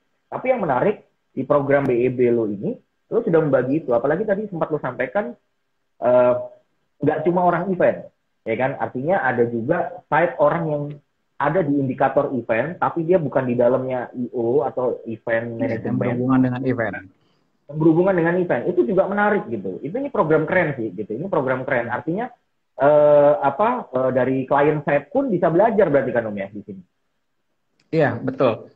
Ada respon yang agak ini juga. Ya ntar kalau klien pada ngerti, kita ntar makan apa gitu kan?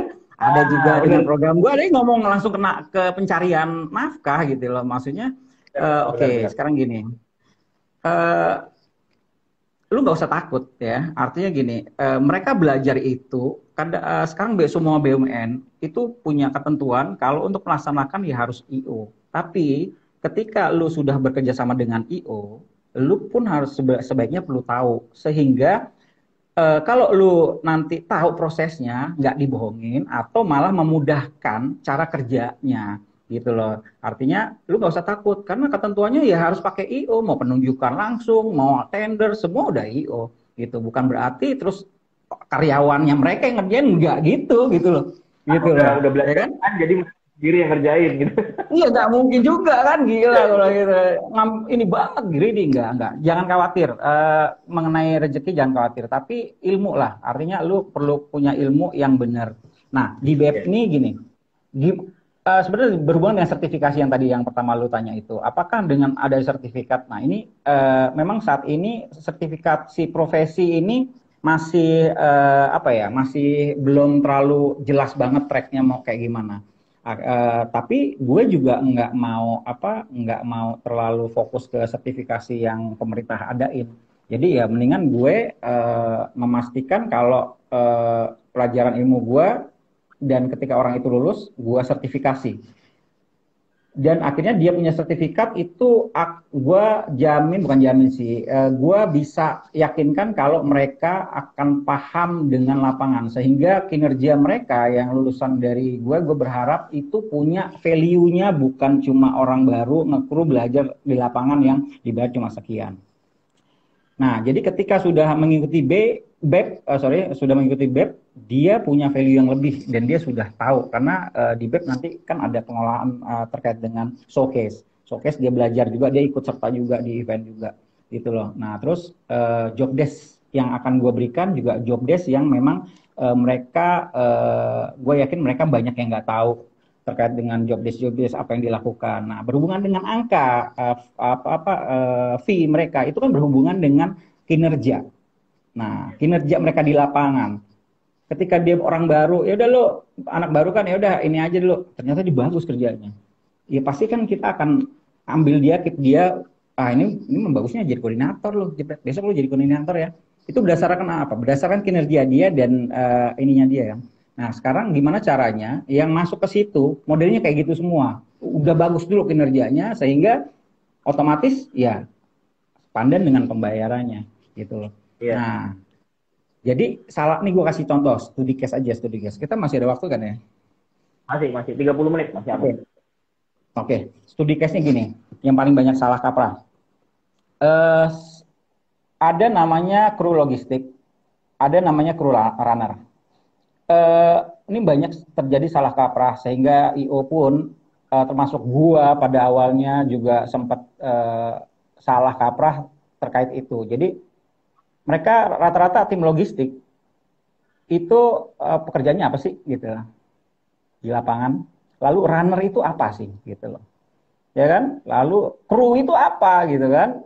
Nah itu kan banyak banyak agak orang nggak ngerti. Ya udah, misalnya gini, oke ada salah satu, lu mau kerja, oke, lu gua taruh dulu deh jadi logistik gitu kan. Yuk lu besok belajar aja. Nah, karena yang ngajak kerja juga nggak paham. Yang penting lu udah ada posisi itu kosong, udah kuota penuhin aja.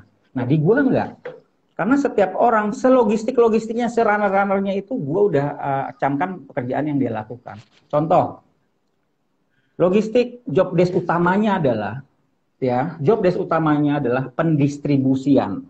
Ingat, banyak orang yang tidak tahu job desk logistik sehingga dia malah jadi runner dan kru. Logistik adalah pendistribusian. Pendistribusian apa? Apapun. Properti, logistik, meals, kebutuhan yang di masing-masing pos butuhkan. Dia punya pos sendiri, dia jaga dengan tim logistiknya dia. Lalu ada orang yang hire dia, IO, lewat kru logistik. Bro, tolong dong, ini dulu. Dia tarik aja, ya kan, orang logistik untuk ngambil barang yang notabene itu udah bukan partnya dia, atau nolongin dia suruh sesuatu yang sebenarnya bukan job desk-nya dia. Sedangkan runner lagi berdiri di pos depan, nggak ngapa-ngapain. Yang salah siapa? Kalau misalnya ternyata banyak terjadi salah kaprah, akhirnya tim logistik, runner sama aja deh. Pada bagi gue itu beda, karena tanggung jawabnya beda. Ya, ketika lu tim logistik udah deliver semua kebutuhan pendistribusian penting, udah serah terima sama orang properti, karena properti dan logistik bagi gue beda pada saat hari A. Lalu udah semua set, udah selesai, dia standby untuk mengawasi logistik dia. Nah, runner lah yang sebenarnya dia harus bisa tugaskan. Nah, kalau lulus dari BEP, gue berharap orang logistik yang di hire dia udah langsung tahu apa yang harus dia lakukan. Ketika si user itu pakai dia, tiba-tiba main nyuruh aja, oh mas sorry mas, itu ada runner di situ, kayaknya itu dia bisa deh, aku lagi kebetulan. Dia bisa menjawab itu, bisa mengcounter itu terkait dengan, oh ya ini bukan, ini salah kalau misalnya gue mengiyakan. Jadi dia bisa berkata-kata atau menjelaskan kepada user atau IO yang memakai dia untuk kalau ini runnernya masih ada mas, aku lagi kebetulan lagi. Nah jadi kadang kan cuma iya aja aman yang dia pikir akhirnya bener gitu loh, kerja serabutan gitu, padahal salah. Nah runner dulu ya itu dipakai dengan runner karena waktu itu alat komunikasi agak jarang, sehingga kenapa ada runner, karena emang dia tugasnya lari bos. Ini bro lu langsung ke pos sana sebenarnya, dia runner itu basic filosofinya gitu loh. Artinya itu sebenarnya adalah kru serabutan, lu boleh pakai runner. Kalau dulu karena alat komunikasi nggak secanggih yang sekarang, kalau outdoor kita butuh runner, ya, butuh runner dan lain-lain. Nah, sehingga ada keluar kata-kata runner dan kerjanya lari, bos. Kalau sekarang kletok, ya kan, disuruh lama banget sampai buruan hujan. Iya, bos. Beauty ya. Jadi ini dulu dia nggak paham gitu. Dia nggak paham sebenarnya tugas dia apa. Ya kan di pos ngapain cuma berdiri doang, runner enggak juga gitu. Nah, akhirnya kalau tugas ini masing-masing tahu gitu ya. Ini wah, lo dinamis banget tuh pekerjaan. Itu udah langsung bergerak tanpa harus kayak saling nyalahin ya, saling nyalahin dan lain-lain. Nah, kayak gitu. Terus lu jadi paham harus berapa orang yang terjun dalam event. Kalau lu udah tahu job desk. Karena orang banyak nggak tahu berapa jumlah dan cara ngitung di awal untuk berapa orang terjun ya, karena dia tidak paham dengan apa yang harus dilakukan di event. Job desk-nya apa gitu. Kalau nanti next gue akan bikin ini juga di YouTube kiat-kiat dan tips and trick, misalnya nentuin jumlah tim dalam waktu 3 menit ya dalam sebuah event ya gitu loh, dengan 3 kategori event. Ntar gua kasih tahu strateginya dan cara ngitungnya. Kayaknya ini bagus banget buat mereka yang mau bikin RAB di awal. Ini berapa yang kita terjunin nih event gini ya gitu kan, kadang-kadang suka nanya berapa orang nih bos gitu ya, yakin lo segitu, nggak kurang nggak lebih ya. Itu ada caranya. Simpel banget sebenarnya untuk ngitung di awal gitu. Nah, kayak gitu-gitu, Bro. Jadi banyak tips and trick yang sebenarnya di BEP ini yang kunci-kunci rahasianya akan gua kasih ini. Cuma kayak gini doang sebenarnya. Lu pasti sulit kan? Pada simpel karena lu nggak tahu ilmunya dan nggak tahu caranya.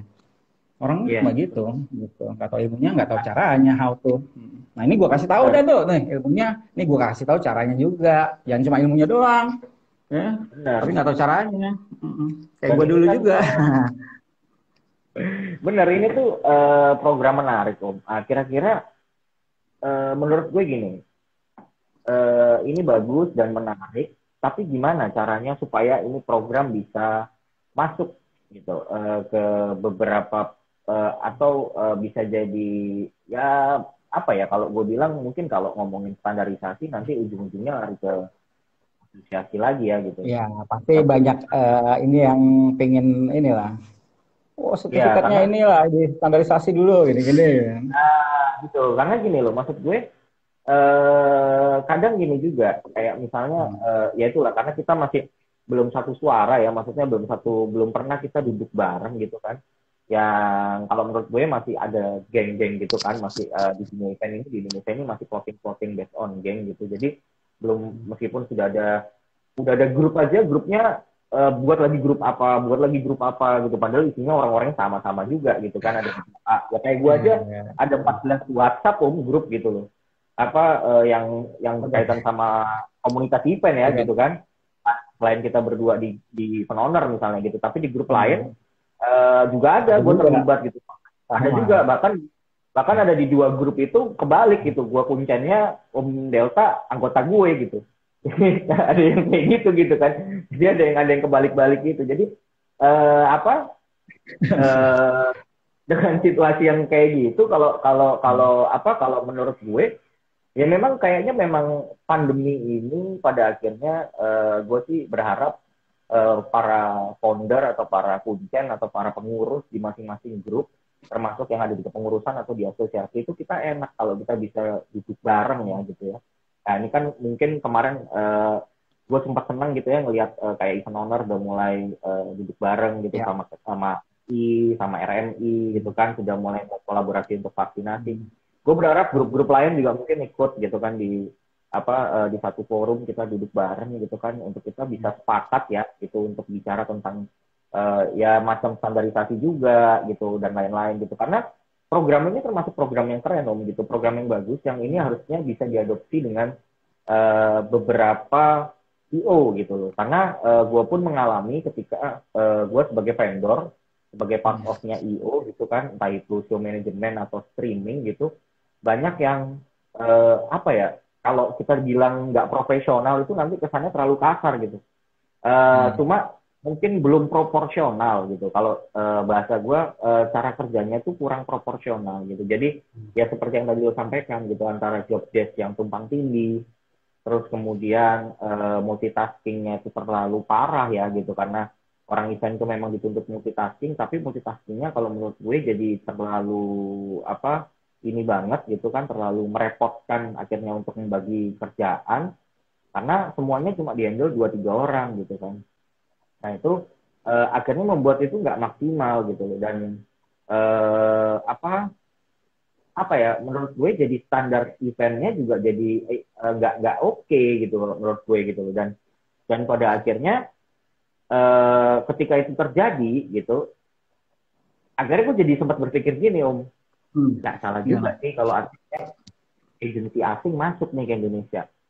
Jadinya gue sampai sempat berpikir gitu loh, karena jujur gue banyak dapat project event yang dari multinational agency atau dari IO yang sudah gede memang gitu, dengan proporsional kerja yang profesional gitu. Memang agak beda nih gitu cara ngatur alur kerja timnya, bahkan ngajak gue brief pun dengan metode pembagian kerja antara show management dengan tim internalnya, which is itu project officer atau itu account, itu tuh clear gitu. Jadi mereka tahu gitu batasan komunikasi kita SM ke klien itu gimana. Terus brief klien pun mereka tampung dulu, mereka filter dulu gitu kan. Baru setelah itu kalau itu memang bisa dilakuin, mereka akan sampaikan, mereka akan diskusi dulu sama kita. Tapi kalau menurut mereka itu udah nggak masuk akal, mereka nggak perlu nyampein ke kita, mereka udah langsung cut off aja gitu loh. Mereka udah langsung cut aja, langsung ngomong, oh nggak bisa pak gitu loh. Nah, tapi ada yang IO-IO yang yang nggak proporsional kerjanya, itu ya dilimpahin aja langsung ke vendor gitu kan, di forward aja langsung gitu, apa yang diomongin langsung forward gitu. Jadi terima gue lewat WhatsApp-nya forwardan aja gitu, nggak ditampung dulu gitu. Bahkan sampai gue kadang nanya gitu kan, ini maksudnya apa, mereka sendiri nggak ngerti gue, ntar ya gitu. Atau kalau dia udah pusing, lu gue bilangin tim gue ya, ini gue kasih nomornya, lu hubungin langsung ya, gitu klien lagi mana sih gitu kan. Part of CEO ini apa gitu kan, harusnya kan menjembatani gitu loh, harusnya kan mereka filter dulu gitu loh, jangan langsung delivery information ke vendor atau ke mitra. Pola sistem kerja yang berantakan ini yang harus sebenarnya kan dibenerin ya gitu, dengan ya seperti lu bilang program lu ini dengan BEP ini keren gitu. Maksud gue, lu pernah nggak studi bandingin program lu ini sama teman-teman IO gitu, sharing lah gitu. Pernah. Jadi gue sebelum meyakinkan ini terbentuk, gue juga melakukan riset dan uji coba gitu loh di beberapa IO yang memang gue di situ sebagai konsultan dan juga penggerak gitu ya. Alhamdulillah sih it was work gitu ya. Artinya bener-bener gue juga berhasil, dan mereka juga pada awalnya begini mas, iya begini. Oke, coba diikutin. Alhamdulillah mereka pada nurut gitu ya. Ada juga yang IO yang sudah langsung merasa lebih jago duluan gitu. Padahal gue ke situ saat itu adalah ya membantu, help gitu ya, dan tanpa ada rasa apapun ya mereka udah kayak nggak mau listening gitu loh. Dia tetap dengan menggunakan jalan dia sebelumnya gitu loh. Jalan dia sebelumnya, dan itu ada juga bro. Jadi ya kita dia masih banyak yang belum open, belum accept. Sedangkan gue mengajak teman-teman semua ya, termasuk gue sendiri, gue masih butuh ilmu yang banyak, apalagi era berganti gitu ya. Itu kesempatan gue untuk belajar. Nah yang lain gue cuma mengajak untuk open dan accept gitu. Accept artinya ya menerima gitu ya. Terima dulu, lu just listen dulu, jangan langsung dibantah, langsung wah itu ada tuh bro. Ada juga yang kayak gitu. Ya udahlah, gua ini aja gitu. Itu bagian dari kan yang kayak gitu ya. Just bercanda aja gitu. Jangankan ada yang kayak gitu. Gue tuh paling sebel kadang-kadang ada IO itu yang cuma mau nawar sebenarnya. Gitu loh, cuma mau nawar. tapi ngomongnya gini nih, gue paling gak seneng nih kalau dia ngomong gini. Dulu gue itu juga shodi Jo. Sebenarnya ini biasanya gue yang nge-shodi nih. Cuma kan gue udah tua. Ini posisi kita sama Sodi ya ceritanya ya. Oke, sekarang ya. Oke. Paling sebel nih kalau ada yang kayak gitu tuh. Tapi kan gue kan udah umur, jadi gue kasih lah kesempatan yang muda buat turun. Gue biar klien side aja. Gue biar ngawal klien aja. Jadi lu aja yang ntar di FOH jadi Sodinya gitu. Jadi gue udah ngerti sebenarnya kerjaan Sodi dan harganya nggak masuk nih ya. Gue bilang gini, ini kalau gue aja, gue bilang gitu kan, jangan pakai komparasi. Gitu loh, maksudnya kadang-kadang hal-hal yang kayak gitu tuh, apalagi itu baru ngomongin negosiasi ya gitu, apalagi kayak lu gitu yang sudah praktis pengen enrich ilmu gitu kan, pasti mereka akan langsung kayak gue bilang bukan defense ya, tapi mereka langsung kayak merasa bahwa pengalaman gue di event udah puluhan tahun gitu, atau udah belasan tahun gitu loh. Iya, tapi maksud gue ini sharing gitu loh, sistem lu kacrut gitu. Kadang-kadang gimana ya gitu, kita kayak gimana gitu loh. Nah, itu tuh yang ya, gue. Betul. Akhirnya gue juga mengalami itu. Akhirnya gue membuat cara dari side-nya dia. Gue memahami karakter orang itu sehingga gue bisa mempunyai jurus yang akhirnya dia sendiri ya udah gitu. Dengan banyaknya itu sebenarnya kita jadi makin banyak belajar tentang karakter IO yang nawarnya kayak gini kayak gitu ya gak. Nah ini pasti ujungnya mau ngapain nih? Ini pasti ujungnya mau ngapain? Udah. Nah itu gue juga belajar. Akhirnya ada beberapa contoh, misalnya ada karakter yang akhirnya gue ada event pakai show management gue, pakai produksiin gue kasih bonus pelatihan 2 hari. Wah, ya kan? Dengan value bonus lu berarti ya, bonus lu 25 juta, gue bilang gitu ya. 2 hari 25 juta lu bonus gue kasih, gue bilang gitu. Mau. Gitu kan. Artinya ada juga yang model kayak gitu, bro. Gue juga dulu Sodi gitu kan. Ya cuma karena gue capek aja, maksud gue cuma pengen dampingin klien aja gitu kan, gitu. Sama kayak lu di depan gini ya, itu udah banyak banget bos yang model kayak gitu kan. Ya kalau gue udah langsung gue tembak gitu kan, karena gue tahu ujungnya ya gue sih langsung fair-fairan aja supaya dia juga wah gitu kan, udah gini aja apa langsung gue tanya dengan terkait dengan budget dan lain-lain gitu kan. Yes, benar itu. Nawar dengan cara itu. Buffering. Halo bro, muka lu muter-muter gitu, set gitu, agak Buffering. kayak buffering, oke. Gitu. Jadi kita akhirnya punya senjata jurus, harus punya jurus. Gak apa-apa ya, itu udah pasti bagian dari jalan hidup kita, cara orang menawar, triknya ya kan, dia pakai pakai taktik ya, kita pakai trik kan gitu aja gitu loh. Kita Benar. gimana cara kita mengkontrol, iya gitu aja. Jadi apa namanya, ya mereka klien kita yang akan memakai jasa kita, ya itu cara dia berkomunikasi dengan kita, ya kita sudah tahu cara dia, jadi kita bisa punya jurus tes. Gitu Jurus. aja sih. Benar. Iya, benar, nggak perlu ini. Ada Karena yang memang parah juga gitu nawarnya. Tricky ya kan, industri ini kan penuh dengan tricky. Iya, makanya kita harus punya trik, dia punya taktik. Kan klien semua punya taktik, kita trik aja gitu loh. Atau kebalik, dia udah punya trik ya kita bikin taktik gitu. Iya, benar. Sepakat sih gue itu. Nah, terus oke, apa? Halo Bang Jo, halo Magung, weh Habil. Sehat, Bil? Habil. Oh, si Habil. Halo, Bil, sehat. Ini Habil, oh, VJ ya. Ini VJ nih. Habil Ahmad. Ayo, gitu. Terus gimana? Oke, terus kita lanjut ke program lo ini Om. Jadi setelah lo jelasin ini tadi, menarik buat gue, terus lo udah sempet studi banding juga, ngomongin harga nih. Gak apa-apa kalau mau dipromoin dalam waktu 5 hari menjadi ekspertis di dunia event dengan BEB ini, berapa Om harga yang harus dibayar? Jadi sebenarnya gini, yang 5 hari itu hanya pengandaian. Jadi artinya kalau lu mau terjun 5 tahun, lu belajar learning by doing, saat lu harus menghabiskan waktu 5 tahun untuk dapetin ilmu gitu di event management. Di tempat gue cuma 5 hari, istilahnya seperti itu. Artinya semua modul pelajaran gue itu udah gue squeeze sedemikian rupa sehingga dan gue kasih tahu caranya sehingga sangat-sangat relevan, simple, nggak bertele-tele, dan lu langsung dapat caranya. Jadi gue nggak mau melebay-lebaykan, menyisip-nyisipkan supaya makan waktu banyak, ngabisin spending waktu banyak, duit dan lain-lain, enggak. Nah, program gue itu ada yang 1 hari, ada yang 3 hari, ada yang bimbingan mentoring gitu, ada yang e-course yang tadi gue sampaikan itu loh bro, gitu loh.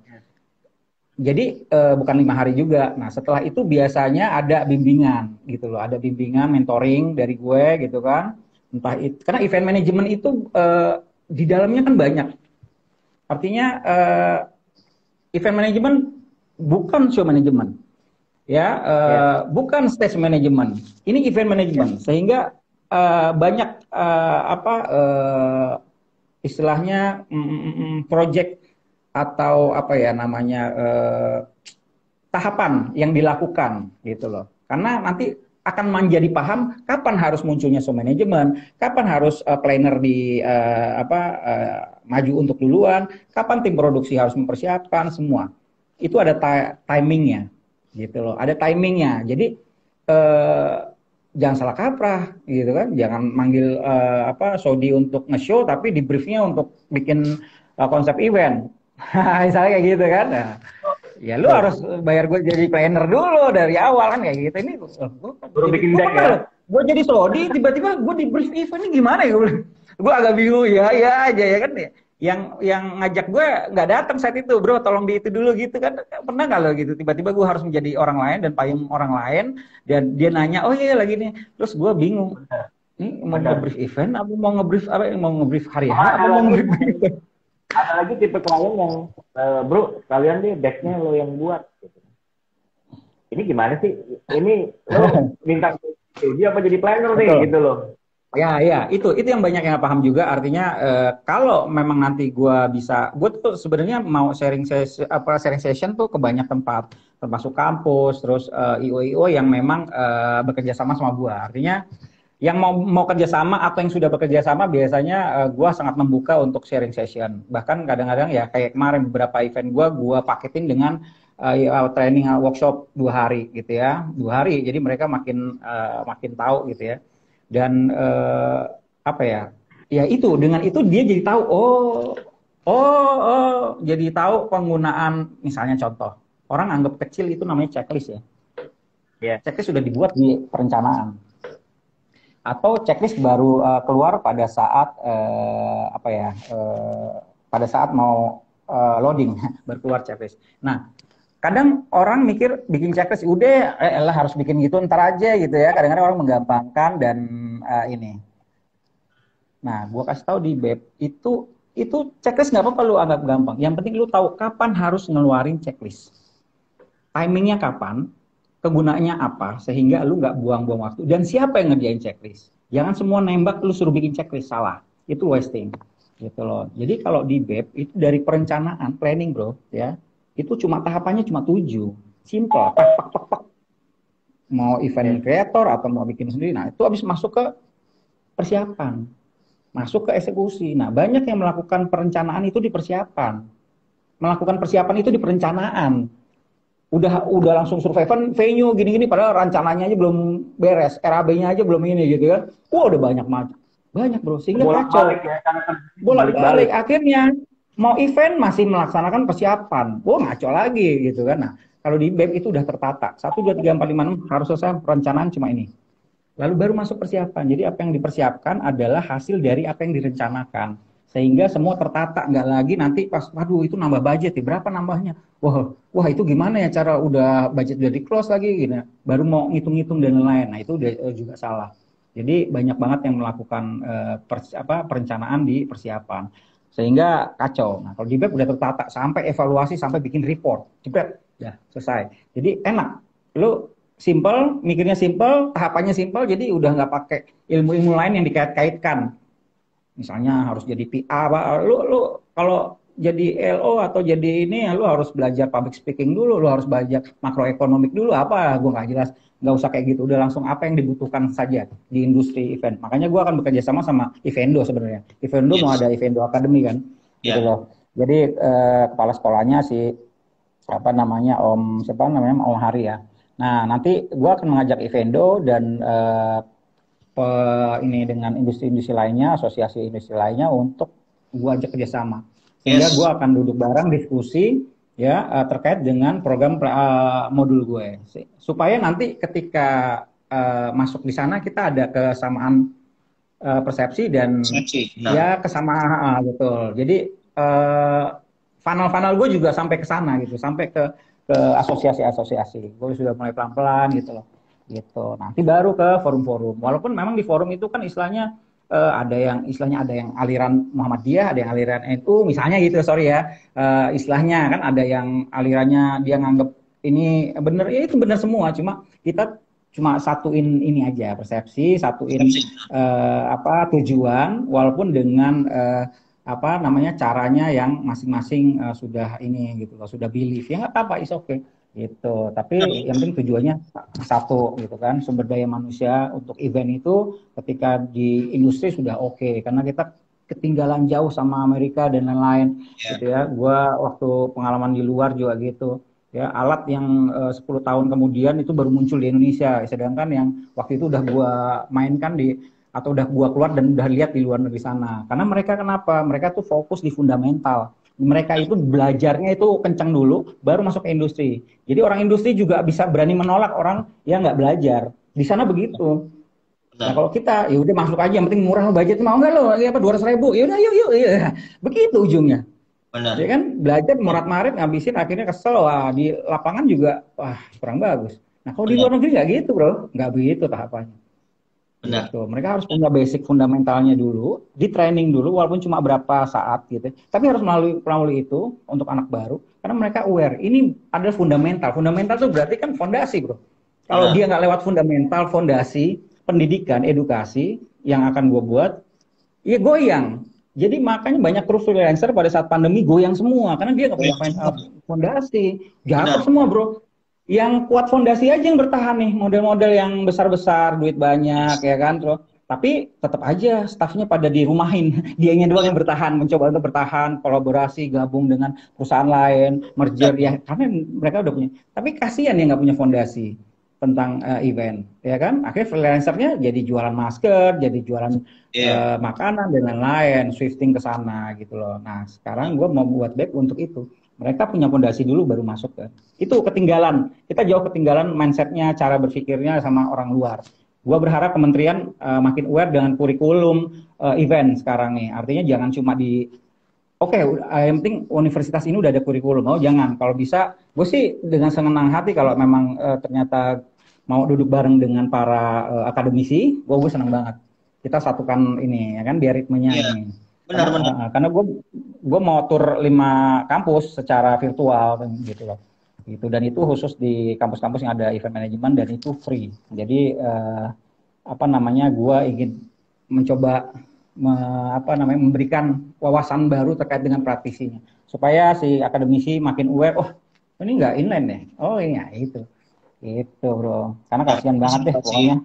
Situasi industri hari ini juga harus disesuaikan dengan kurikulum gitu loh, karena kalau enggak mereka nggak akan jadi Iya, nggak akan jadi bisa praktek kerja di lapangannya, jadi nggak akan bisa maksimal gitu kan.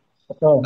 Dengan situasi yang belum ada tuh singgungan-singgungan terkait dengan vokasi, asosiasi vokasi sama Kementerian Pendidikan terkait dengan kurikulum event management atau mencoba untuk bikin sebuah diskusi terkait dengan kurikulum saat ini gitu. Enggak.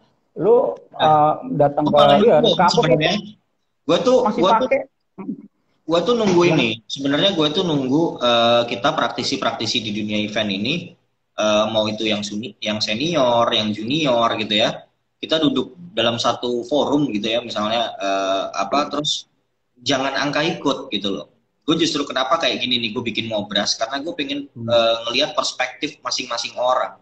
Karena ketika di forum kebiasaannya kita orang Indonesia itu sungkan, segen gitu. Jadi akhirnya mungkin idenya brilian, mungkin pemikirannya itu keren gitu, tapi tidak tersampaikan dengan maksimal gitu loh, ya kan. Jadi Ngobras ini adalah salah satu sarana yang sebenarnya gue buat untuk gue menggali masing-masing orang pasti punya perspektif yang berbeda gitu. Karena gue tuh sebenarnya pengen kita tuh duduk bareng satu forum terus berdebat gitu loh. Jadi berdebat itu bukan berdebat untuk usir ya, tapi berdebat untuk mencari satu formulasi yang tepat sehingga regulasinya itu jadi terarah sampai ke masalah akademiknya juga, misalnya standarisasinya juga, supaya kita sepakat nih gitu loh, ya kan. Jadi nggak ada perdebatan lagi, udah ya ketuk palu ya gitu loh. Ini ya kita udah sepakat, kita vote gitu kan, dari hasil perdebatan ini kita ambil resumenya, summary-nya, habis gitu kita bikin tuh polanya gitu loh dari berbagai macam perspektif gitu loh. Harus melibatkan semuanya, nggak bisa cuma ngelibatin. Benar, karena dunia event hari ini kalau dikuasai, maaf kata ya gitu, dikuasai oleh para senior misalnya, nah nanti yang nerusin kan gua angkatan gua nih yang nerusin, ya kan. Nah, gitu. Gue juga muda bro, angkatan gue juga. Oh iya, bener, lo masih milenials banget sih Masih banget cocok. Masih imut. Gue setuju sama yang lo bilang. Jadi gue senior banyak, di atas gue juga banyak. Cuma yang mau nulis dan aware terhadap edukasi atau pendidikan anak-anak generasi muda itu kagak ada, bos. Yang mau nulis, mencoba nulis, merangkum sebuah cerita yang menjadikan sebuah ilmu dan modul perbaikan pelaksanaan event pun itu nggak ada yang mau. Dia keep aja sendiri. Kadang-kadang gue sendiri ya mohon maaf, kadang-kadang melihat gue senior gue malah nggak suka, dan gue ngeliat yang istilahnya cuma dikip sendiri juga, aduh sayang banget. Nah makanya waktu itu gue buka gini, tolong yang senior gitu ya, maksudnya bantu gue untuk membuat penyempurnaan BEP ini. Nah, gue butuh yang di atas gue untuk gabung yuk. Karena gue nggak bisa melaksanakan ini sendiri. Ada part-part yang jadi BEP itu bukan gue sendiri yang ngisi bro, nanti akan praktisi yang berhubungan yang 15 tahun ke atas ininya yang ngisi gitu loh. Jadi ya yang ngisi harus punya pengalaman 15 tahun ke atas.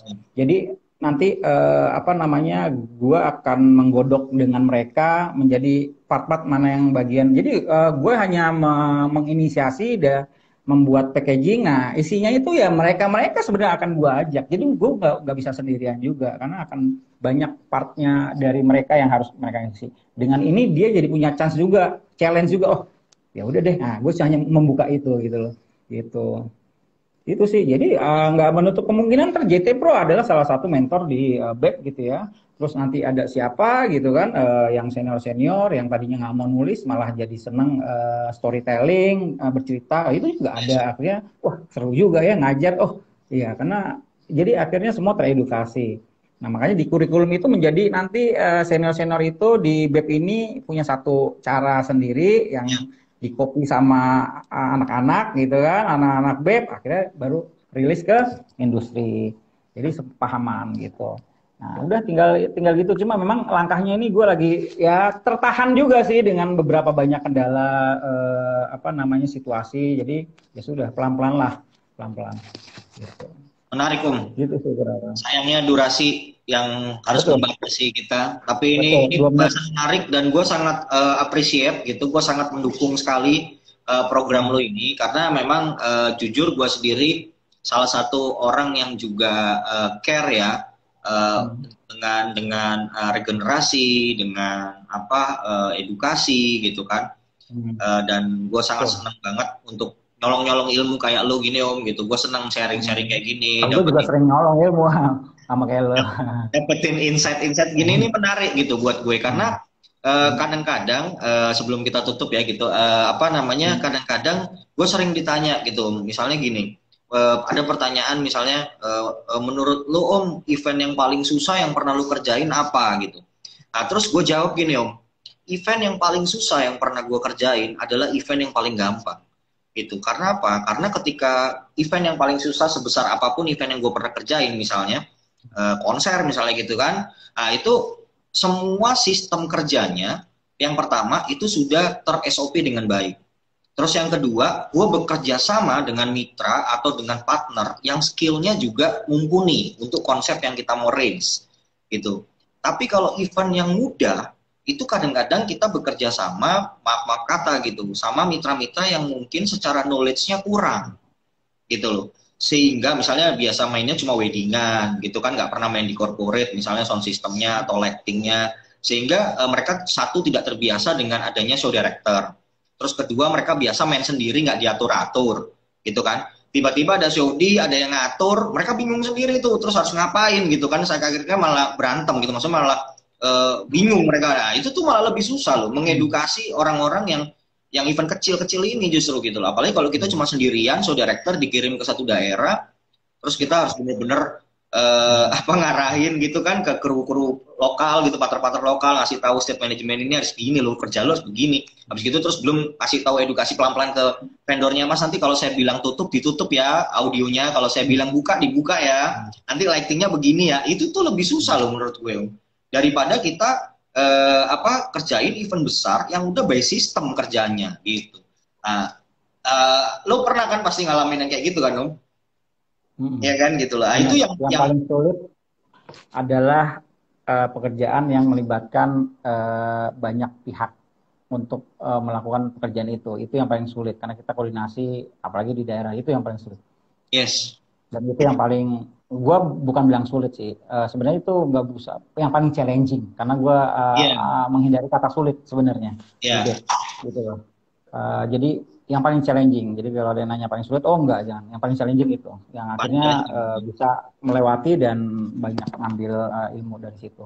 Banyak pihak bro, itu yang kita nggak bisa mutusin sendiri. Itu bro, yang kita mesti meredam ego, harus ngebaca karakter, kapan. Woi, itu bermain dengan diri sendiri itu yang mantap. Bener Om, dan itu yang selalu gue berarti kita sepakat nih ya gitu bahwa memang event yang challenge adalah event yang ya itu tadi gitu loh, event yang kelihatannya mudah tapi banyak pihak untuk memutuskan itu.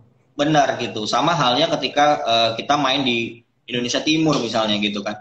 Kalau gue waktu kemarin ditanya sama beberapa media gitu, waktu lo di Indonesia Timur challenge-nya apa Jo?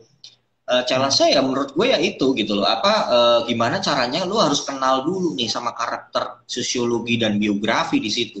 Lo nggak bisa datang petenteng jadi orang Jakarta yang terus perintah sana perintah sini, nggak pulang yang ada lo gitu loh. Ah. Iya, ntar tau dikit. Baru ngomong udah pingsan. Pada ya kan dia. Waduh, itu tuh maksud gue. Di sana. Nah, itulah yang menurut gue yang hal-hal seperti itu juga gue saran sih boleh masuk Om ke kurikulum lo juga, bahwa ada sisi psikologi yang kita harus ya. Ada lengkap bos, di kurikulum gue itu udah lengkap. Kalau ekstraksi dari 20 tahun gue udah gue ekstrak menjadi sebuah bekal mereka, sehingga mereka kalau udah model kayak gitu dia udah tahu, oh yang ini nih, oke caranya ini. Cuma nggak tahu caranya aja, intinya gitu, nggak tahu caranya dan nggak tahu ilmunya. Nah itu gue kasih tahu aja besok. Benar. Udah simple. Keren. Ini buat teman-teman sobat ngobras nih, keren nih. Teman-teman langsung aja boleh daftar, langsung ke DM ke Om Agung Syodi atau ke Belajar Event Bareng Instagramnya, itu langsung DM, nanti langsung bisa direspon ya Om ya buat pendaftaran ya. Oh iya. Kebetulan gue belum buka pendaftaran, tapi gue akan menentukan pendaftarannya kapan. Tapi kalau mau diskusi, gue welcome banget. Jangankan lo bro, ya kan, yang ada juga ibu-ibu ikatan alumni fakultas. Oh emang lo idolanya tadi mahasiswi, sekarang ibu-ibu ya? Ya maksudnya ada kelas yang itu gitu ya. Alumni 91 hukum UI juga kadang-kadang saat ini ukti ya. Iya, diskusi apa gini ya nggak apa-apa, gue welcome aja gitu loh. Gue seneng kok kalau untuk diskusi terkait event gitu loh. Memberikan mereka tambahan jalan keluar gitu loh. Ya benar dan dapat ilmu juga dari mereka. Benar ya, mudah-mudahan juga obrolan kita malam ini bisa menambah wawasan ya Om buat teman-teman semua sobat ngobras, bahwa ini sangat menarik belajar event bareng. Kita mau sama-sama scale up, grow up, update dengan situasi, dan ini saatnya di pandemi ini kita juga banyak belajar, mumpung kita banyak break gitu, mumpung kita banyak activity di rumah gitu kan ya kan. Jadi ini kesempatan yang baik buat teman-teman semua, langsung bisa daftar aja. Nanti akan direspon masalah harga segala macam, nanti langsung akan direspon sama teman-teman di Belajar Event Bareng ya Om ya. Ya gitu. Dan kembali seperti awal tadi saya buka bahwa obrolan ini adalah obrolan perspektif. Jadi ini adalah sudut pandang dari saya sebagai moderator dan Om Agung sebagai narasumber tentang situasi hari ini dan tentang dunia per-eventan juga, dan bagaimana kita bisa lebih downgrade gitu, lebih maju lagi gitu. Jadi jika ada perkataan kami berdua yang salah atau yang tidak sependapat, kami mohon maaf, karena ini adalah perspektif gitu, ini cara berpikirnya kami. Diambil yang baik, sisi baiknya, dibuang sisi buruknya jika memang tidak dirasa cocok dengan teman-teman. Tapi ini sangat bagus program ini. Mudah-mudahan teman-teman teredukasi dan terinspirasi sehingga program ini membawa kemanfaatan ya Om ya ke depan untuk dunia event. Amin. Itu tujuannya memang. Oke Om, yang terakhir sebelum closing, kira-kira harapan ke depan apa Om di pandemi ini untuk dunia event Om? Silakan. Oke. Harapan gue sih teman-teman semua yang mau di event tetap bersemangat, bernyawa ya. Jangan bernyawa bernapas tapi nggak bersemangat ya. Jangan gelisah ya, karena gelisah akan menurunkan immunity katanya. Jadi ketika gelisah, teleponlah teman Anda ya kan, untuk supaya menghilangkan kegelisahan ya. Jangan sendiri ya. Jadi segera telepon teman Anda. Itu aja sih gue pesannya gitu, biar tetap semangat bro, ya kan. Itu juga sebenarnya pesannya buat gue sendiri. Ingetin. Lo suka gelisah juga dong. Geli gue, gelisah gitu kan. Karena ya harus telepon siapa biar nggak gelisah. Iya, apalagi postpone mulu ya event sekarang. Itu. Benar. Ya, thank you Om Agung ya, udah kasih waktunya nih buat bagi ilmu. Gua honored banget, terima kasih JT. Keep on rocking man, ya, sama teman-teman semua yang udah nonton di sini. Sip, thank you ya Om Agung, terima kasih semua sobat ngobras. Stay kreatif, tetap stay healthy, jaga kesehatan dan manfaatkan segala macam informasi yang didapat di malam ini supaya teman-teman bisa termotivasi dengan baik. Jangan kemana-mana untuk besok kita masih ada episode ke-15. Luar biasa ini JT bro. Ada bintang tamu juga, ada Om Gi. Besok ada Om Gi Al-Kazam Enterprise. Oh, ready Om Gi. Om Gi Mantap. besok akan hadir. Dia akan sedikit bermain sulap. Yoi. Dia akan sedikit bermain sulap untuk kita semua juga. Jadi tetap stay tune di Ngobras teman-teman semuanya. Jaga kesehatan, istirahat yang cukup, minum vitamin, tetap jaga prokes. Jangan lupa divaksin kalau yang belum divaksin. Gue belum. Sama dong. Aduh. Sama dong. Kemarin gue mau vaksin, bini gue gak enak banget, gak jadi berangkat. Bisa aja. Ya udah. Oke Om, thank you Om semuanya. Terima kasih. Thank you semuanya. Assalamualaikum warahmatullahi wabarakatuh. Bye. Waalaikumsalam warahmatullahi wabarakatuh. Dah, yuk.